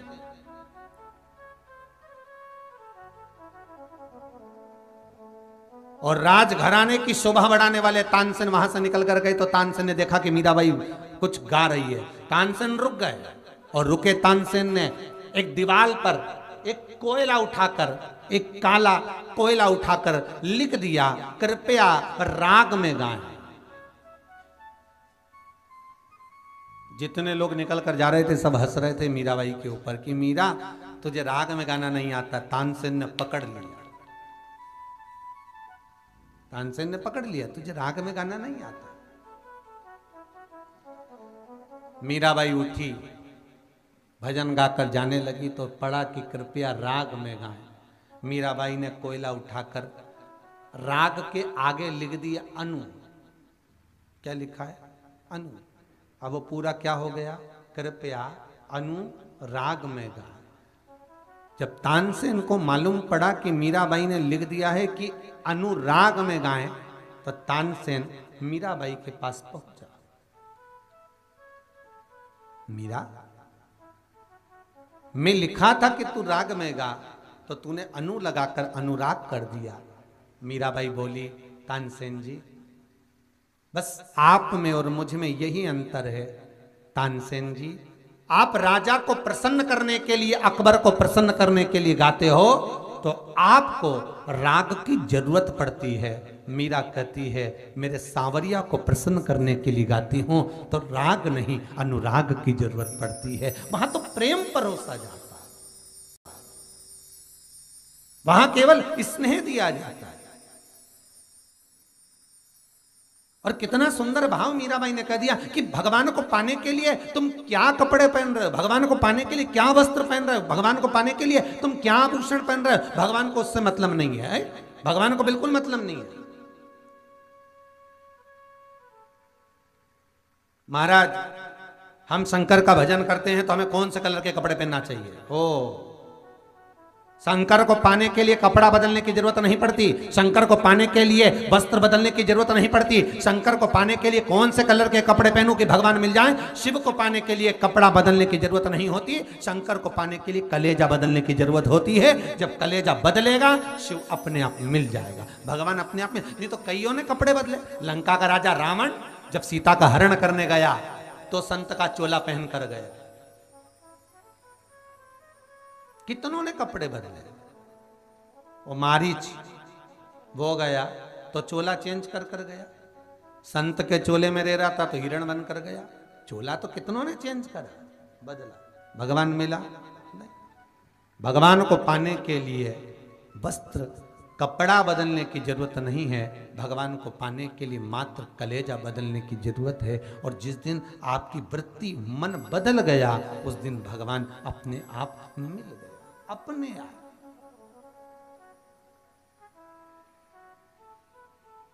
वो प्राप्त हो जाएगा। महाराज ब्रह्मा जी के मन का संशय नहीं मिट रहा, ये आपके पिता हैं जी, तो इनके चरण कहां हैं, इनका शीश कहां है, पता नहीं। पिता को जानना बहुत कठिन है।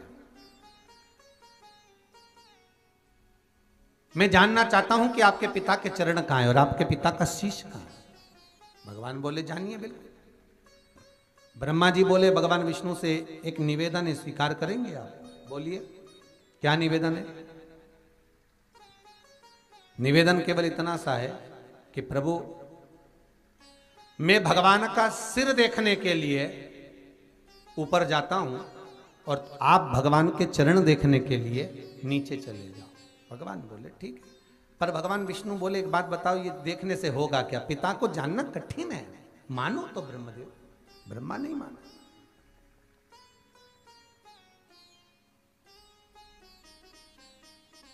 जब ब्रह्मदेव नहीं माने, भगवान ब्रह्मा आकाश मार्ग की ओर बढ़ने लगे उस शिवलिंग का छोर देखने के लिए।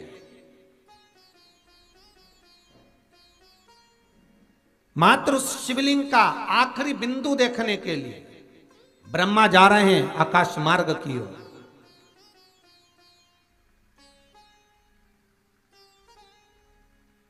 और चरणारविंद में भगवान विष्णु जा रहे हैं और भगवान विष्णु के मन में यह भाव नहीं है कि मुझे चरण देखना ही है। भगवान विष्णु के मन में तो यह है कि ब्रह्मा जी बोले हैं तो इनका संशय मिटाना है, और ब्रह्मा जी के संशय को मिटाने के लिए मुझे जाना तो पड़ेगा। इसलिए नीचे की ओर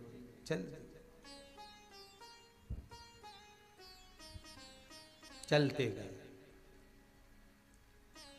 पितृलोक, फिर सूर्यलोक, फिर स्वर्गलोक। भाई लोकों का वर्णन आता है ना, सबसे पहले आता है पितृलोक, है जो हमारे पूर्वज हम जो शांत हो जाते हैं वो सबसे पहले पितृलोक में जाके ठहर जाते हैं। पितृलोक में जाके ठहरते हैं तो इनसे उनके अपने पूरे परिवार के लोग जितने पहले गए हुए हैं ना, वो सब मिलते हैं उनसे। और भाई कैसे हो, कैसे आए, बढ़िया, तुमने कोई पुण्य करा कि नहीं करा, सब पूछते हैं। जितने पितृलोक में पितृ विराजमान रहते हैं वो आपस में चर्चा करते हैं तुम्हारा पुण्य कितना है। जो पुण्य कर कर जाता है, जितने पितृलोक में हमारे निवास करते हैं वो उसको गले लगाते हैं। गले क्यों लगाते हैं? क्योंकि पितृलोक में निवास करने वाला जितने पितृ हैं, जब नीचे से कोई जीवात्मा जाती है तो उसको गले इसलिए लगाते हैं कि इनका पुण्य हमारे शरीर को संतुष्टि प्रदान करे और हम इस पितृलोक को छोड़कर सूर्यलोक को जाएं, फिर सूर्यलोक को छोड़कर हम स्वर्गलोक को जाएं। और ध्यान देना, जो पुण्य कर कर गया है वो पितृलोक में थोड़ी देर ही ठहरा है। जो पुण्य कर कर गया, जो सत्कर्म कर कर गया, ये आज सोमवती अमावस्या है, ना जाने कितने लोगों ने दान करा होगा, ना जाने कितने लोगों ने पुण्य करा होगा, ना जाने कितने लोगों ने गंगा, यमुना, सरयू, नर्मदा, छिपरा, ना जाने कितनी नदियों का स्नान करा होगा, ना जाने कितने लोगों ने पीपल के वृक्ष की परिक्रमा करी होगी, ना जाने कितने लोगों ने तुलसी का पान करा होगा, ना जाने कितने लोगों ने तुलसी के जल का सिंचन करा होगा, ना जाने कितने लोगों ने पीपल के पत्ते का स्पर्श करा होगा, ना जाने कितने लोगों ने पीपल के पत्ते के अग्रभाग का स्मरण किया होगा।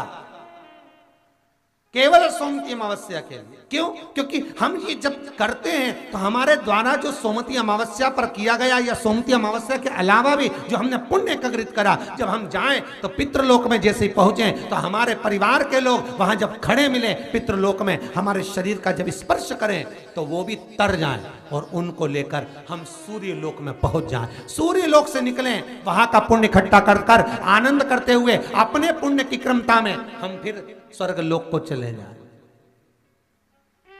गरुड़ पुराण कहती है करोड़ों लोग मरते हैं परिवार में, कुटुंब में, ना जाने कितने मरते हैं, पर सबकी सब स्वर्ग लोक नहीं जाते। करोड़ों लोग मरते हैं पूरे ब्रह्मांड में। गरुड़ पुराण कहती है करोड़ों में से कोई एक या दो होते हैं जो पितृलोक से छूटकर सूर्य लोक तक जाते हैं। ध्यान देना जरा, कोई दो एक होते हैं जो सूर्य लोक तक जाते हैं, और करोड़ों अरबों में कोई दो एक होते हैं जो सूर्य लोक से छूटकर स्वर्ग लोक को जाते हैं। और जो स्वर्ग लोक को चला गया उसने जो पुण्य करा था, जो स्वर्ग लोक तक पहुंच गया, फिर उसका कभी जन्म नहीं होता। इसलिए कई लोग कहते हैं मरने के बाद भगवान स्वर्ग दे देना, तो भगवान के ऐसा तो ढेर सारा पड़ा है, बहुत सारे पड़े। चढ़ो तो सीढ़ी, जब सीढ़ी चढ़ोगे तब भगवान का दर्शन होगा। चढ़ो तो आधे तो सीढ़ी के नीचे ही बैठ गए, कई लोग तो थोड़ी दूर तक चले जाएं, बैठ जाएं, फिर चढ़ जाएं, फिर बैठे, फिर चढ़ रहे, तो पहुंचो तो वहां तक, वहां तक जाओ तो। अब सारे लोगों का स्मरण करें, ब्रह्मा जी चढ़ते जा रहे हैं भगवान शंकर का सिर देखने के लिए, चढ़ते जा।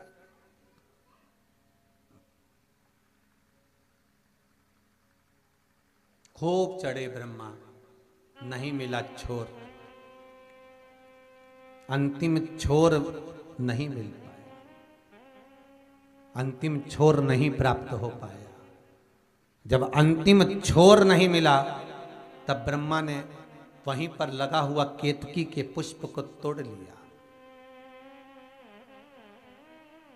और केतकी के पुष्प को ब्रह्मा जी तोड़कर कहते हैं केतकी तो हमारे साथ नीचे चल, और भगवान विष्णु के सामने चलकर कह देना कि ब्रह्मा जी को शंकर भगवान का सिर मिल गया, चल मेरे साथ। केतकी बोली मैं काहे को झूठ बोलूं, मैं झूठ क्यों बोलूं भाई, अरे चल तो बस जाकर कह देना कि ब्रह्मा जी को सिर मिल गया। तो केतकी बोली मैं झूठ क्यों बोलूं, व्यक्ति झूठ जब बोलता है जब उसका कोई फायदा होता है, मेरा तो कोई फायदा है ही नहीं, तो फिर झूठ बोलने का क्रम क्या। भगवान ब्रह्मा ने कहा केतकी के पुष्प मैं तुझे सारे देवी देवताओं पर चढ़वाऊंगा, चल, और तुझे सुगंधित बनाकर रखूंगा। केतकी जाने को तैयार, पर केतकी ने कहा मान लो अगर मेरी बात भगवान विष्णु ने स्वीकार नहीं करी तो कोई सबूत के लिए एक आध और ले चलो। तो वहां से गौ माता निकल कर जा रही थी, गौ माता को रोक लिया, ए गौ माता रुको। ब्रह्मा जी के शब्द सुनकर गौ माता रुकी, रुको जरा। गौ माता ने पूछा बोलिए ब्रह्मदेव क्या बात है। ब्रह्मा जी बोले गौ माता बात इतनी सी है कि तुम हमारे साथ नीचे चलो और भगवान विष्णु के सामने जाकर कह देना कि भगवान ब्रह्मा को शंकर जी का शिवलिंग का छोर मिल गया, उन्होंने मस्तक का दर्शन कर दिया। तो गौ माता बोली मैं काय को झूठ बोलूं। ब्रह्मा जी बोले अगर तू झूठ बोल देगी एक बार तो घर में सबसे पहली रोटी बनेगी और तुझे ही मिलेगी। अब एक रोटी के चक्कर में गाय झूठ बोल दी, मात्र एक रोटी, और केवल एक रोटी के चक्कर में गाय झूठ नहीं बोल रही, एक रोटी के चक्कर में संसार में जन्मा हुआ हर व्यक्ति झूठ बोल रहा है। एक इतना बड़ा 1 मीटर का कपड़ा कंपनी से निकला, फैक्ट्री से 10 रुपए का, 10 रुपए से आया दुकान पर हो गया 20 रुपए का, 20 रुपए के तुम चाहो तो 3-4 रुपए बढ़ा कर ले लो, पर नहीं। अरे जीजी भगवान की सौगंध खाऊं, ये तो इतने का ही कंपनी में इतने का आया। बताओ, भगवान तो ऐसा मिला पड़ा है कि जो मिल जाए बस उसी की सौगंध खा जाओ।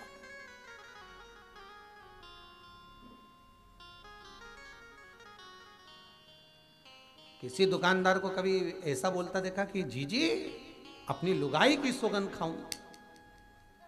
ये तो इतने का ही, एक आध बार खा के बता दो। भगवान तो ऐसा दिखता, मैं तो सौगंध खा के बोल रहा हूं कि इतने कई वस्त्र है, इतने कई आभूषण है, इतने कई सामान। नहीं नहीं भाई,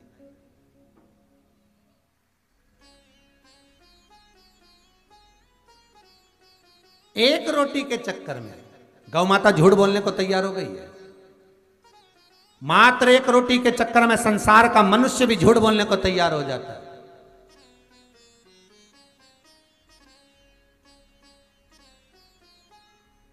और बड़ा विचित्र संसार हो गया रे भाई।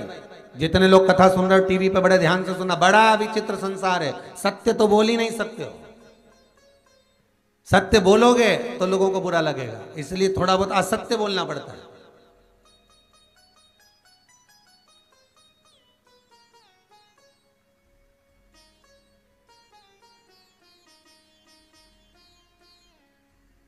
बस ब्रह्मा जी नीचे आ गए, गाय को भी लेकर, केतकी के पुष्प को लेकर। भगवान विष्णु तो बैठे हुए थे शंकर जी के शिवलिंग के सामने। सामने शिवलिंग है, भगवान नारायण बैठे। बड़ा सुंदर दर्शन है, देखिएगा जरा। है सामने शिवलिंग हो और भगवान विष्णु सम्मुख में बैठे, केवल शिव जी को निहार रहे हैं। ना कोई जल चढ़ाया जा रहा है, ना कोई धतूरा चढ़ाया जा रहा है, ना कोई बेलपत्र चढ़ाई जा रही है, ना कोई दिया लगाया जा रहा है, ना कोई समीपत्र चढ़ाया जा रहा है, ना कोई वस्त्र, ना कोई आभूषण, ना कोई श्रृंगार चढ़ाया जा रहा है। बस केवल भगवान विष्णु शंकर के शिवलिंग के सम्मुख में केवल बैठे हैं, दर्शन कर रहे हैं।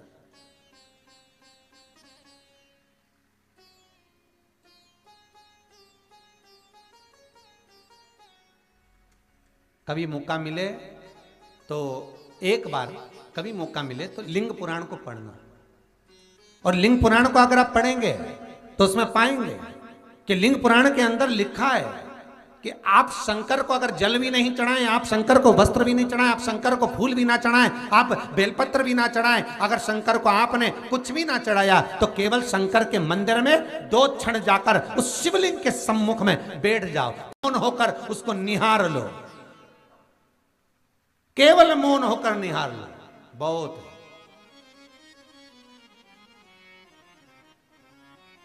बहुत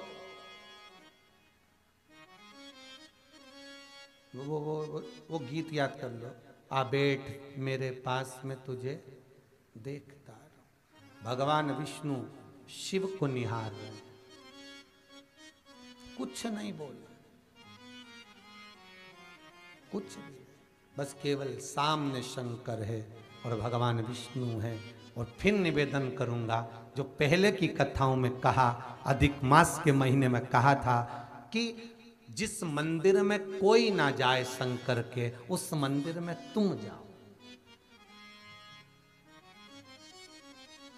जिस शिव के मंदिर में कोई ना जाए उस मंदिर में तुम जाओ। जिस मंदिर में कोई झाड़ू ना लगाए उस मंदिर की बुआरी तुम काट लो। जिस मंदिर में कोई पोछा ना लगाए उस मंदिर का पोछा तुम लगाओ। जिस मंदिर में कोई बेलपत्र फूल ना चढ़ाए उस मंदिर में जाकर तुम आराधना करो। उस मंदिर तक तुम पहुंचो। जब एकांत में मेरे भगवान भूतेश्वर, जो भी शंकर होगा, कपिलेश्वर, कपालेश्वर, भूतेश्वर, पिपलेश्वर, बटकेश्वर, नर्मदेश्वर, जो भी वहां बैठा होगा अपनी मस्ती में बैठा होगा, उसके पास जाकर आप 2 क्षण बैठो तो कुछ मत बोलना, केवल उसका स्पर्श, उसका दीदार कर लेना।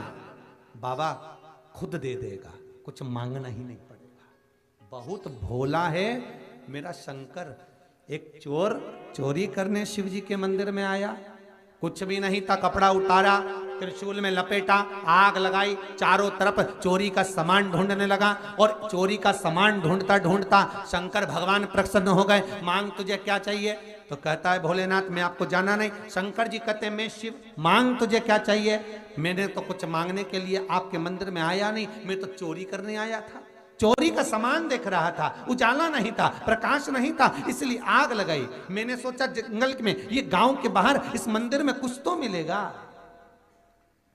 शंकर जी कहते हैं आज शिवरात्रि का दिन है, मेरे मंदिर में तूने प्रकाश करा है, उजाला करा है, जा मैं तुझे कुबेर के सिंहासन पर बिठाता हूं। कुबेर को नीचे उतार देना, तू जाकर बैठ जाना। जैसे ही भगवान ने वर दिया, चोर सीधे पहुंच गया वहीं कुबेर के पास। कुबेर से कहा नीचे उतरो। कुबेर बोले तू कौन? तो कि मैं चोट्टा। तो क्या चोट्टा यहां कहां से आ गया? पहले नीचे उतरो फिर बात करें। तो मुझे कौन नीचे उतार? बस शंकर जी ने बोला नीचे उतरो। इतना तेज प्रकाश था उस चोर का कि कुबेर अपने आप कुर्सी से नीचे उतर गया और कुर्सी पर वो चोर बैठ गया। कुबेर भगवान विष्णु के पास पहुंच गए, ब्रह्मा जी को लेकर, नारद जी को लेकर। क्या हुआ कि भगवान शंकर ने चोर को कुर्सी पर बिठा दिया। भगवान विष्णु बोले तो तू क्यों उतरा कुर्सी से? तो कि बस वो बोला मेरे को उतरना पड़ा। उतरा क्यों तू? अब क्या करें, सारे देवता मिलकर शंकर जी के पास गए। भोलेनाथ, भगवान विष्णु ने पूछा भोलेनाथ आपने किसी को भेजा है? हाँ। तो कि वहां पर पहले से ही तो कुबेर था। तो कि बस उसने मेरे मंदिर में प्रकाश करा तो मैंने कह दिया तुझे कुबेर का सिंहासन मिल गया। भगवान विष्णु भी मुकुट उतार के माता को जाने लगे। बताओ चोटे को कुबेर बना दिया। अब कितना भोला होगा जो चोर को कुबेर बना सकता है। तो आप तो एक लोटा पानी चढ़ाए हो, उसकी आराधना करे हो, उसकी पूजन करे हो, उसकी चाकरी करे हो, तो क्या आपको नहीं दे सकता? आपको प्रदान नहीं कर सकता? क्या ना देश।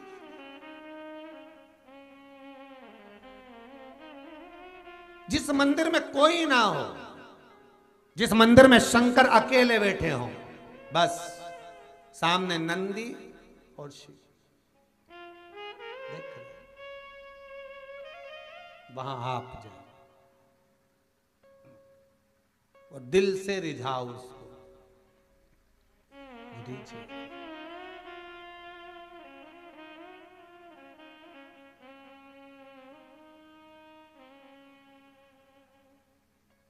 दिल से। कहां से लाऊं गंगा, कहां से लाऊं यमुना। भोलेनाथ, दुनिया के लोग गंगा जी भर भर के कांवड़ लेकर आए, मैं कहां से लाऊं? कहां से लाऊं गंगा, कहां से लाऊं यमुना, कहां से लाऊं सरयू अपार पड़ी रे। ओ भोले तेरी सेवा हमसे ना बनी रे।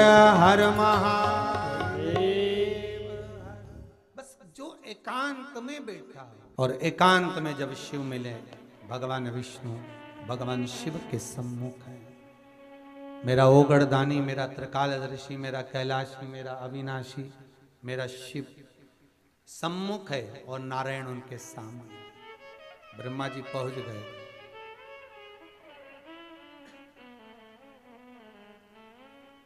ब्रह्मा जी ने भगवान विष्णु को उठाया। श्रीमन नारायण, हरि नारायण, नारायण नारायण, बार बार ब्रह्मा कर रहे हैं, बार बार। भगवान नारायण उठे। ब्रह्मदेव आप आ गए? हाँ।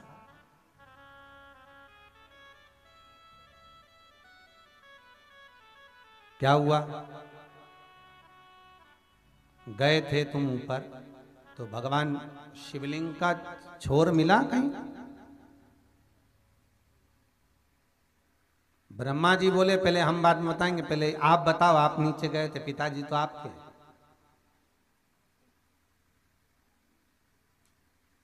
आपको कहीं चरण मिले भगवान शिव के?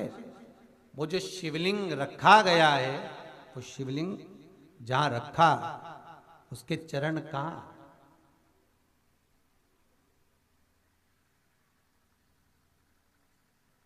मिले आपको? भगवान नारायण ने एक शब्द कहा भगवान ब्रह्मा को, ए ब्रह्मदेव, मैं गया बहुत नीचे तक पहुंचा, तलातल रसातल तक मैं पहुंच गया, पर मुझे भगवान के चरण नहीं मिले, इसलिए मैं पुनः वापिस आ गया, पुनः वापिस।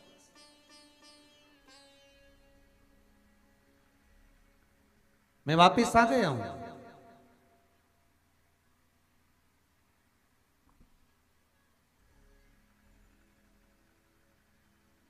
अब देखिएगा जरा, भगवान विष्णु का नाम अभी तक नारायण था, हरि था, विष्णु था, सब कुछ था।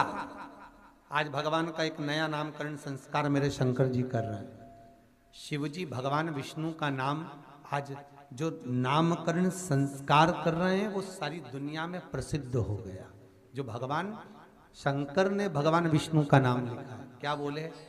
जैसे ही बोले कि मैं गया पर मुझे कहीं चरण नहीं मिला, मैं वापिस आ गया, क्योंकि मैं जानता हूं पिता के मर्म को जानना कठिन है। मैं ये जानता हूं कि पिता के मर्म को नहीं जाना। शिवलिंग में से आकाशवाणी हो गई, नारायण तुम आज से सत्य नारायण। भगवान विष्णु से कह रहे हैं कि केवल तुम नारायण नहीं हो, आज तुमने सत्य कहा है। जो शिव को सबसे ज्यादा प्रिय है वो सत्य ही तो प्रिय है। सत्यम शिवम सुंदरम।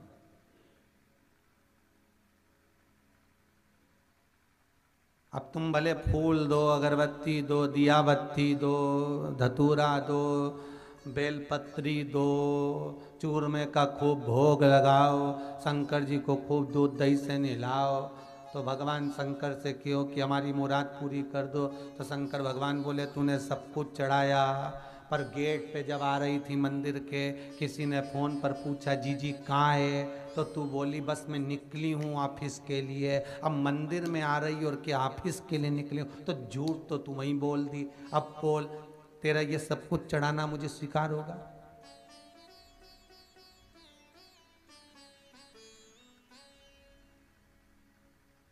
कहने में अतिशयोक्ति नहीं होगी। आज के जमाने में लोग किसी गुरु से मिलने के लिए जाते हैं, मंदिर में जाते हैं, पूजन में बैठे रहते हैं, तो अपने मित्रों को मालूम नहीं पड़ना चाहिए कि मैं पूजन करता हूं, अपने दोस्तों को मालूम नहीं पड़ना चाहिए कि मैं मंदिर में जाता हूं, किसी दोस्तों को ये नहीं मालूम पड़ना चाहिए कि मैं हनुमान जी की हनुमान चालीसा पढ़ता हूं, किसी दोस्तों को ये नहीं मालूम पड़ना चाहिए कि मैं मम्मी पापा को प्रणाम करता हूं। क्यों? उसमें मेरी शान घट जाएगी। तो दुनिया के लोग आज के जमाने में बताना ही पसंद नहीं करते कि मैं मंदिर जाता हूं।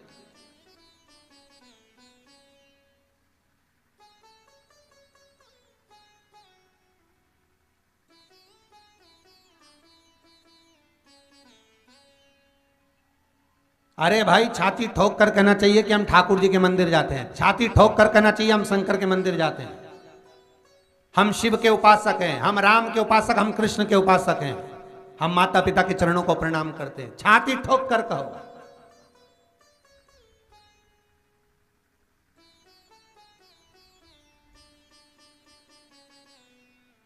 सारे धर्मों में आप जहां जहां रह रहे होगे, ये पूरे विश्व के लोग जो कथा सुन रहे हैं, चाहे वो टीवी चैनल के माध्यम से सुन रहे हो, चाहे फेसबुक यूट्यूब के माध्यम से सुन रहे हो, आप अपने आसपास के जितने मंदिर देवालय हैं उन सबको देखना।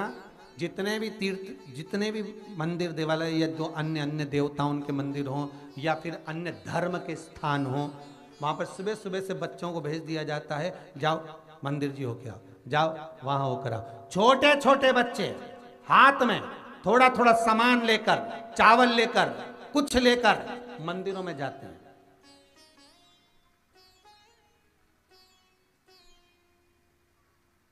पर हमारे घर के बच्चों से कह दिया जाए, जा आज तेरा एग्जाम है, भगवान को प्रणाम करिए, मंदिर तक हो जा जरा, इतनी देर में पढ़ाई नहीं कर लूंगा। अब इतना पढ़ पढ़ के ओंधा हो गया कि सप्लीमेंट ले आया।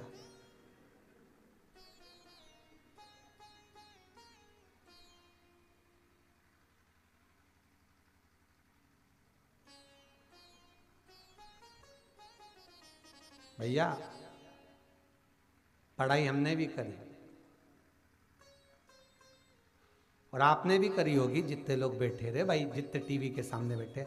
हमारी माताजी हमसे कहती थी, हमारे पिताजी हमसे कहते थे कि जब एग्जाम देने जाओ उसके आधे घंटे पहले, 1 घंटे पहले पढ़ना बंद कर दो। आपसे भी कहा होगा, बच्चों को कहो।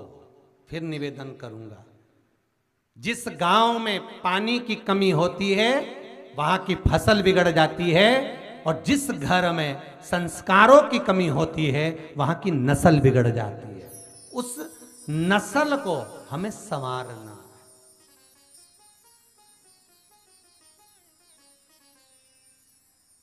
उस नस्ल को संवारना, उसको संवारते हुए हमें चलना है। महाराज ब्रह्मा जी जान नहीं पाए, ब्रह्मा जी से भगवान विष्णु स्वयं कह रहे हैं, ब्रह्मदेव मुझे चरण नहीं मिले। भगवान शंकर के शिवलिंग में से आकाशवाणी हो गई, आज से नारायण तुम सत्यनारायण हो, सत्यनारायण आप हो। इसलिए सत्यनारायण भगवान की कथा का प्रारंभ, सत्यनारायण भगवान की कथा निकली कहां से है, तो कहा स्कंद पुराण से निकली। कोई आपसे पूछ ले कि सत्यनारायण कथा का जन्म कहां से हुआ, तो आप बता सकते हो कि सत्यनारायण कथा की जन्मदाता है स्कंद पुराण। भगवान स्कंद महाराज भगवान शिव के पुत्र, भगवान शंकर की पावन कथा से सत्यनारायण कथा का प्रागट्य हुआ।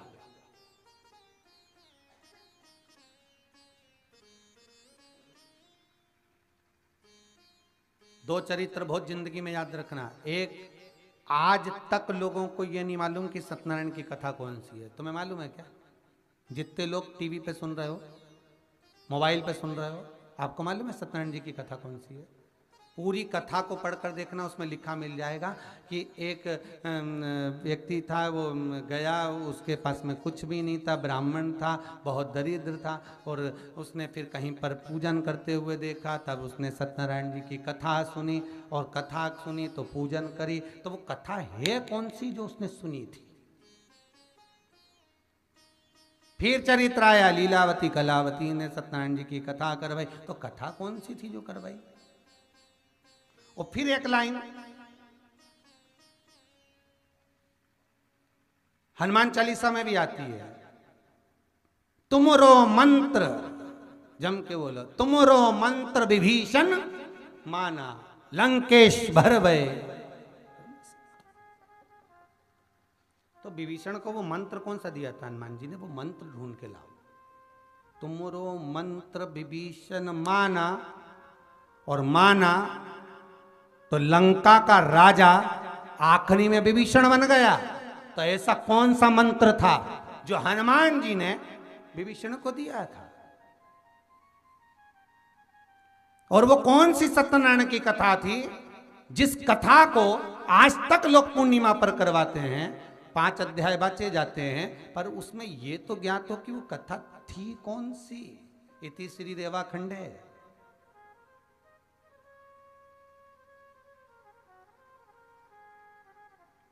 वो कथा कौन सी है? और वो कथा कोई दूसरी नहीं, स्कंद पुराण कहती है, जिस समय पर ब्रह्मा भगवान विष्णु को हिलाकर कहते हैं, ऐ नारायण आपको क्या चरण मिले, और उस स्थान पर भगवान नारायण केवल सत्य बोल देते हैं, बस वही सत्य का प्रमाण सम्मुख में आता है, और भगवान शंकर शिवलिंग से बाहर निकलकर भगवान विष्णु को गले से लगाकर कहते हैं, नारायण आज से तुम्हारा नाम सत्यनारायण होगा। और सुनो नारायण, जैसे एक कलश में जल भरा जाता है, उस कलश में तुम सत्य का प्रतीक मानकर भरे जाओगे, सत्य का प्रतीक मानकर रखे जाओगे। इसलिए आज भी बड़े से बड़े अनुष्ठान कर लो, यज्ञ कर लो, पूजन कर लो, पाठ कर लो, कोई अनुष्ठान करवा लो, उसके कलश, आज भी पूजन की वेदी पर कलश रखाता है जिसमें पानी भराया जाता है, वो सत्यता का प्रतीक है। सत्यनारायण की कथा में कलश की बड़ी महत्वता है।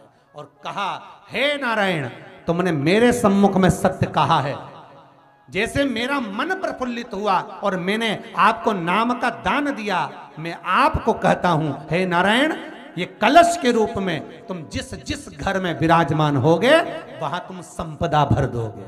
इसलिए वो सत्यनारायण की कथा कोई दूसरी नहीं है, यही स्कंद पुराण की, यही शिव पुराण का एक मूल चरित्र स्कंद पुराण से लिया गया। समय मिले आपको तो स्कंद पुराण पढ़ना, उस स्कंद पुराण में से सत्यनारायण की कथा को निकालना। सत्यनारायण की कथा स्कंद पुराण से निकली, जन्मदाता स्कंद पुराण उसका।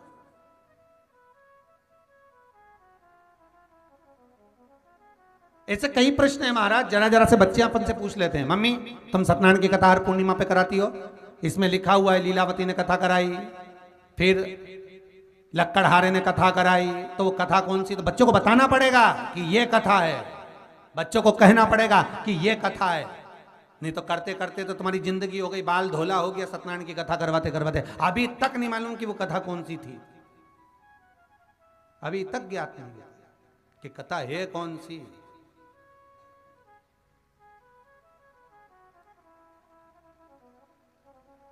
अमरावती से कोई गायकवाड़ है, उनका गणेश जी गायकवाड़ ऐसा कोई नाम है, उन्होंने एक प्रश्न किया है, खरमास का मतलब क्या होता है?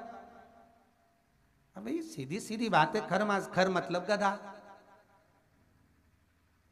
ठीक है? तो ये खरमास मतलब गधे का महीना, गधे का महीना नहीं भाई, उसको याद करिए। सूर्य नारायण भगवान को बिना रुके चलने की आज्ञा है, बस चलते रहना है, उनके अश्वों के साथ में सूर्य नारायण भगवान को अपनी यात्रा पूर्ण करना है, चलते रहो, रुकना नहीं है। और सूर्य नारायण भगवान चलते रहते चलते रहते चलते रहते। सूर्य नारायण भगवान को याद आया कि मेरे घोड़े चलते चलते थक गए होंगे, पानी कहां पिए महाराज? मार्कंडे पुराण का चरित्र है, बहुत ध्यान से मौका मिले मार्कंडे पुराण निकालकर उसमें पढ़ना, मिल जाएगा। सूर्य नारायण भगवान चलते चलते विचार करने लगे कि मेरे घोड़े प्यासे हैं, इनको क्या पिलाऊं?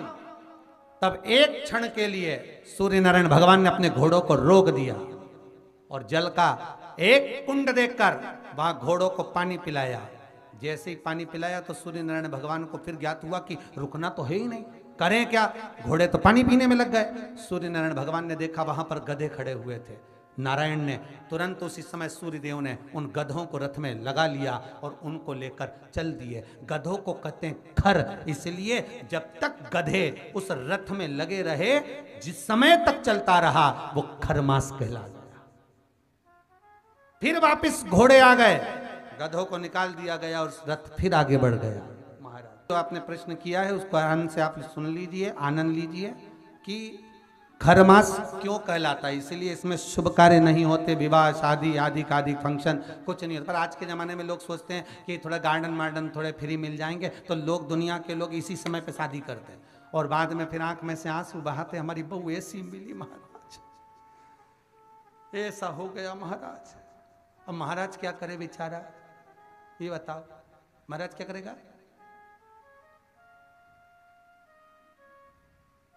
थोड़ा सोच समझ कर कार्य करिए कि हम जो शुभ कार्य कर रहे हैं, अच्छा काम कर रहे हैं, वो किस समय पर करना चाहिए।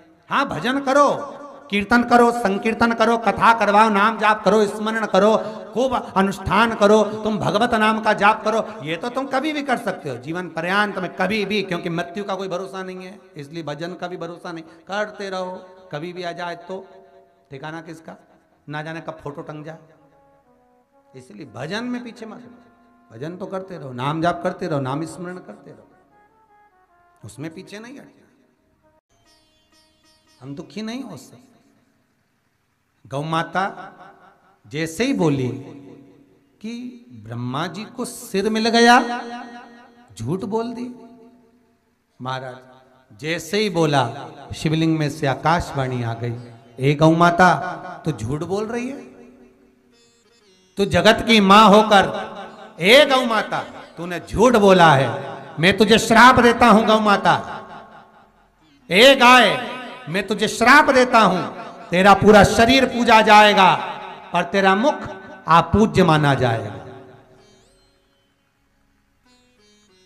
हिंदू धर्म में सारे दान आगे से होंगे, वस्त्र दान, स्वर्ण दान, मुद्रा दान, कन्यादान, अन्नदान, भूमि दान, जितने भी दान होंगे वो आगे से होंगे, पर गौदान कभी आगे से नहीं होगा। गाय का दान गाय की पूंछ पकड़कर किया जाएगा, क्योंकि तू झूठ बोली है, तू असत्य बोली। गौ माता तूने झूठ कहा। हिंदू धर्म में सारी परिक्रमा आगे से होगी, मंदिर की, देवालय की, देवता की, नदी, तालाब, सरोवर जिसकी भी करेंगे वो आगे से करेंगे। पर ये गौ माता, शिव कह रहे हैं, शंकर की वाणी निकली है, तू झूठ बोली है, तेरी परिक्रमा पीछे से प्रारंभ हो। इसीलिए गौ माता की परिक्रमा गाय के पूंछ से प्रारंभ होकर पूंछ पे विराम होता है। तो झूठ बोली। गौ माता के नयन से जल बहा, और नयनों से जल बहकर गौ माता कहती है कि ब्रह्मा के कारण आज मुझे झूठ बोलना पड़ा और शिव का मुझे श्राप लगा।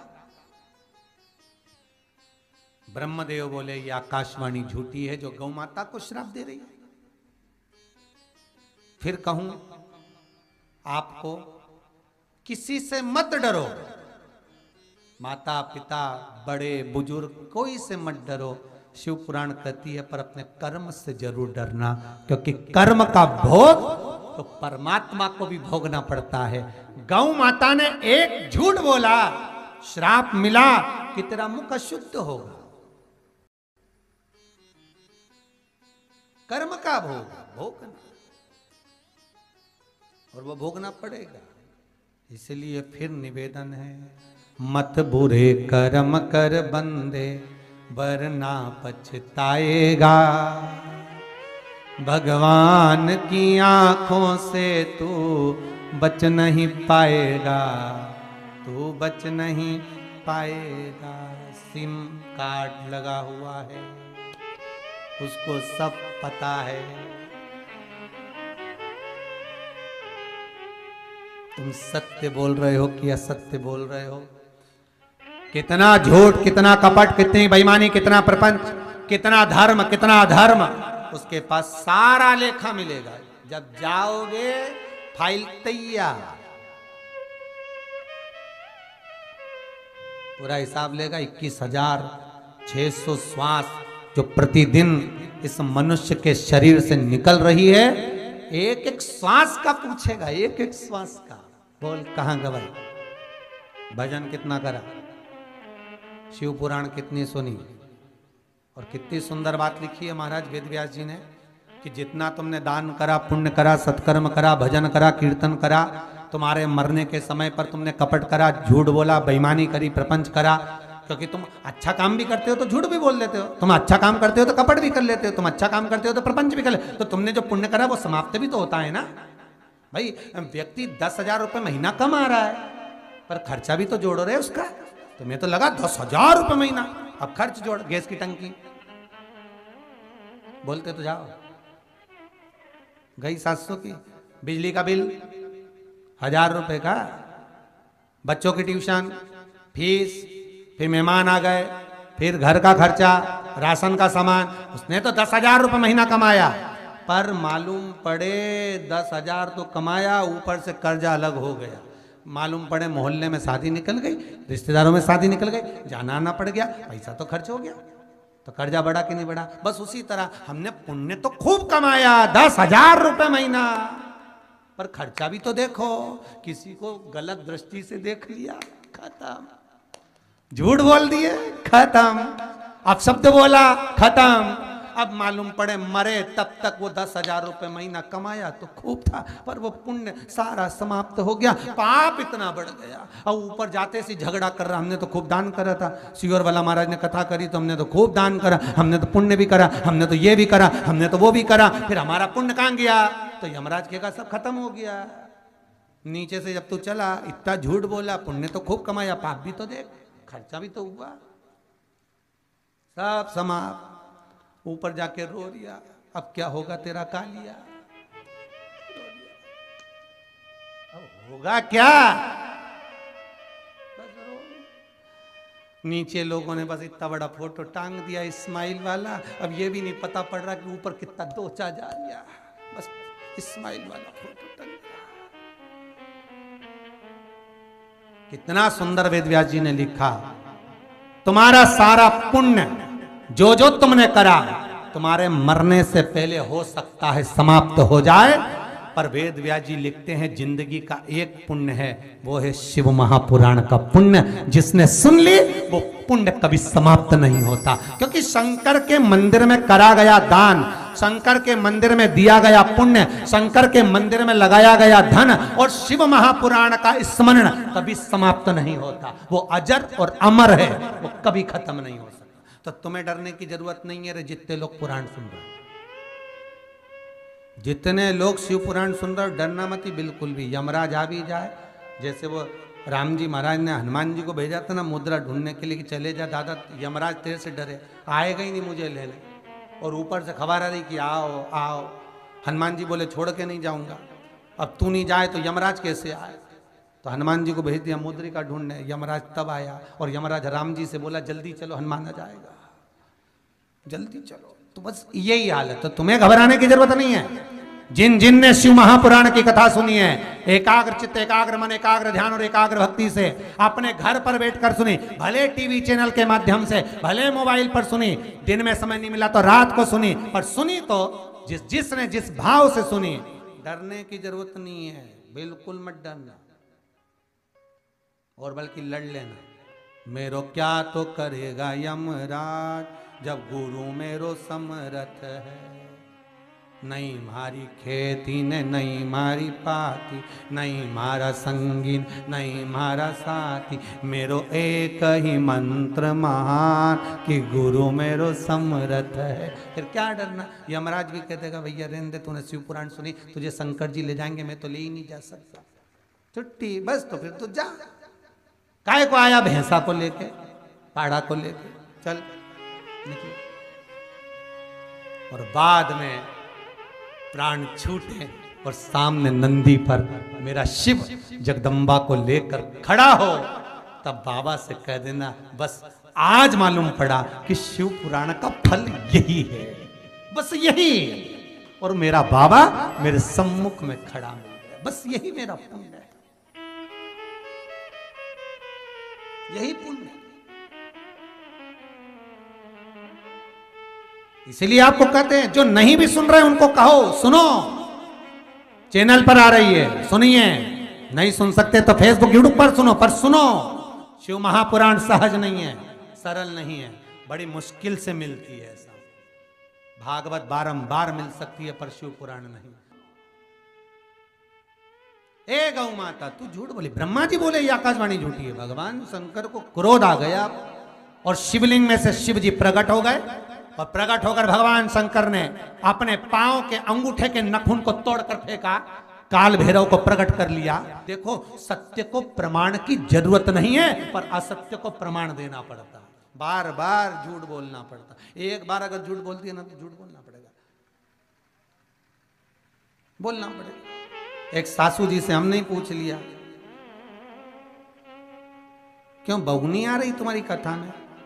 हाँ ना गुरुजी बच्चों के एग्जाम चल रहे हैं ना इसलिए। अच्छा, अब एक दिन कहीं गए तो वो बहू मिली, हमारी मम्मी बोली कि तू घर में रहे।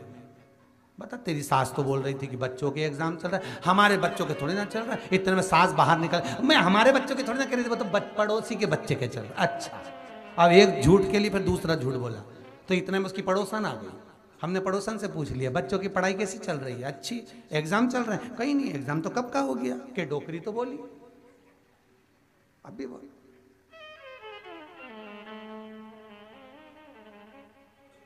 क्यों झूठ बोलो, सत्य बोलो। मरने के बाद बोलेंगे लोग राम नाम, क्योंकि शंकर जी के दरवाजे पर ले जाते तो यही बोलते ले जाते हैं कि भगवान जैसा भी है, पर अभी तो हम सत्य बोल रहे हैं, स्वीकार कर। जब दुनिया के लोग बोले तो पहले ही बोल लो, बोलो राम नाम सत्य, बस अच्छे से बोल लो। अपन तो बोल ही नहीं पाएंगे, इसलिए अभी बोल लो, यही जीवन है। और बिल्कुल लोग दिवाली दशहरे पे मिलने जाए तो हैप्पी दिवाली कहें, हैप्पी होली कहें, हम उनसे कहते हैं बिल्कुल मत बोलो, जाते से बोलो काका जी राम नाम सत्य। काका जी कुर्सी से नीचे है, काका जी के मेरा बुरा चाहे नहीं, मरने के बाद बोल नहीं पाएंगे तो आज बोलिए थोड़ा सा जीवन को सत्यमय बनाओ। अब हो गया झूठ प्रबंध, खूब मोबाइल पे झूठ बोले, बेटे यहाँ थे बोलते वहाँ थे, निकलते थे दुकान के लिए कहते थे घर आ रहा हूँ। तो दिन भर का झूठ छोड़ो साहब, थोड़ा सा सत्य में एक नियम धारण करो कि सोमवार के दिन मैं दिन भर सत्य बोलूंगा। ये बात हमने एक बार कहीं झारखंड की कथा में कह दी, तो उनका बेटा आ गया, वो बोला गुरुजी ऐसी प्रतिज्ञा मत दिला। हमने पूछा क्यों? पत्नी सुबह से उठकर पूछती है मैं कैसी लग रही, अब तुम ऐसी प्रतिज्ञा दिला दो अगर मैंने सत्य बोल दिया तो। मैंने कहा फिर तो तेरे लिए छूट है, तू सुबह के टाइम झूठ बोल रही हो, अब कहा सत्य बढ़िया। काट दे ब्रह्मा का सिर, और ब्रह्मदेव का सिर कटा महाराज। सिर लुढ़कता गया, जहां तक सिर लुढ़का, कटा हुआ सिर ब्रह्मा जी के रक्त से एक नदी उत्पन्न हो गई जिसका नाम कर्मनाशा नदी था महाराज, कर्मनाशा। और वो नदी आज भी विराजमान है, जहां बड़े बड़े बोर्ड लगा रखे हैं कि इस नदी में हाथ ना धोएं, पांव ना धोएं, ये कर्मनाशा है, कर्मों का नाश कर देती है। इसलिए आज भी वहां पर लोग उस नदी का स्पर्श नहीं करते, शिव से जो वंचित रहे। इसलिए सत्यमय जीवन को जियो और अपने आनंद में रहो। आज की कथा को यहीं पर विराम की ओर लेते हुए कल कथा को फिर आगे बढ़ाएंगे, सुंदर चरित्र की ओर पहुंचेंगे। कौशल परिवार को, श्री रमेश चंद्र जी कौशल जी कुमार साहब को बहुत बहुत साधुवाद, जो इतनी सुंदर कथा को जन जन तक पहुंचा रहे हैं। बहुत बहुत साधुवाद। हर हर महा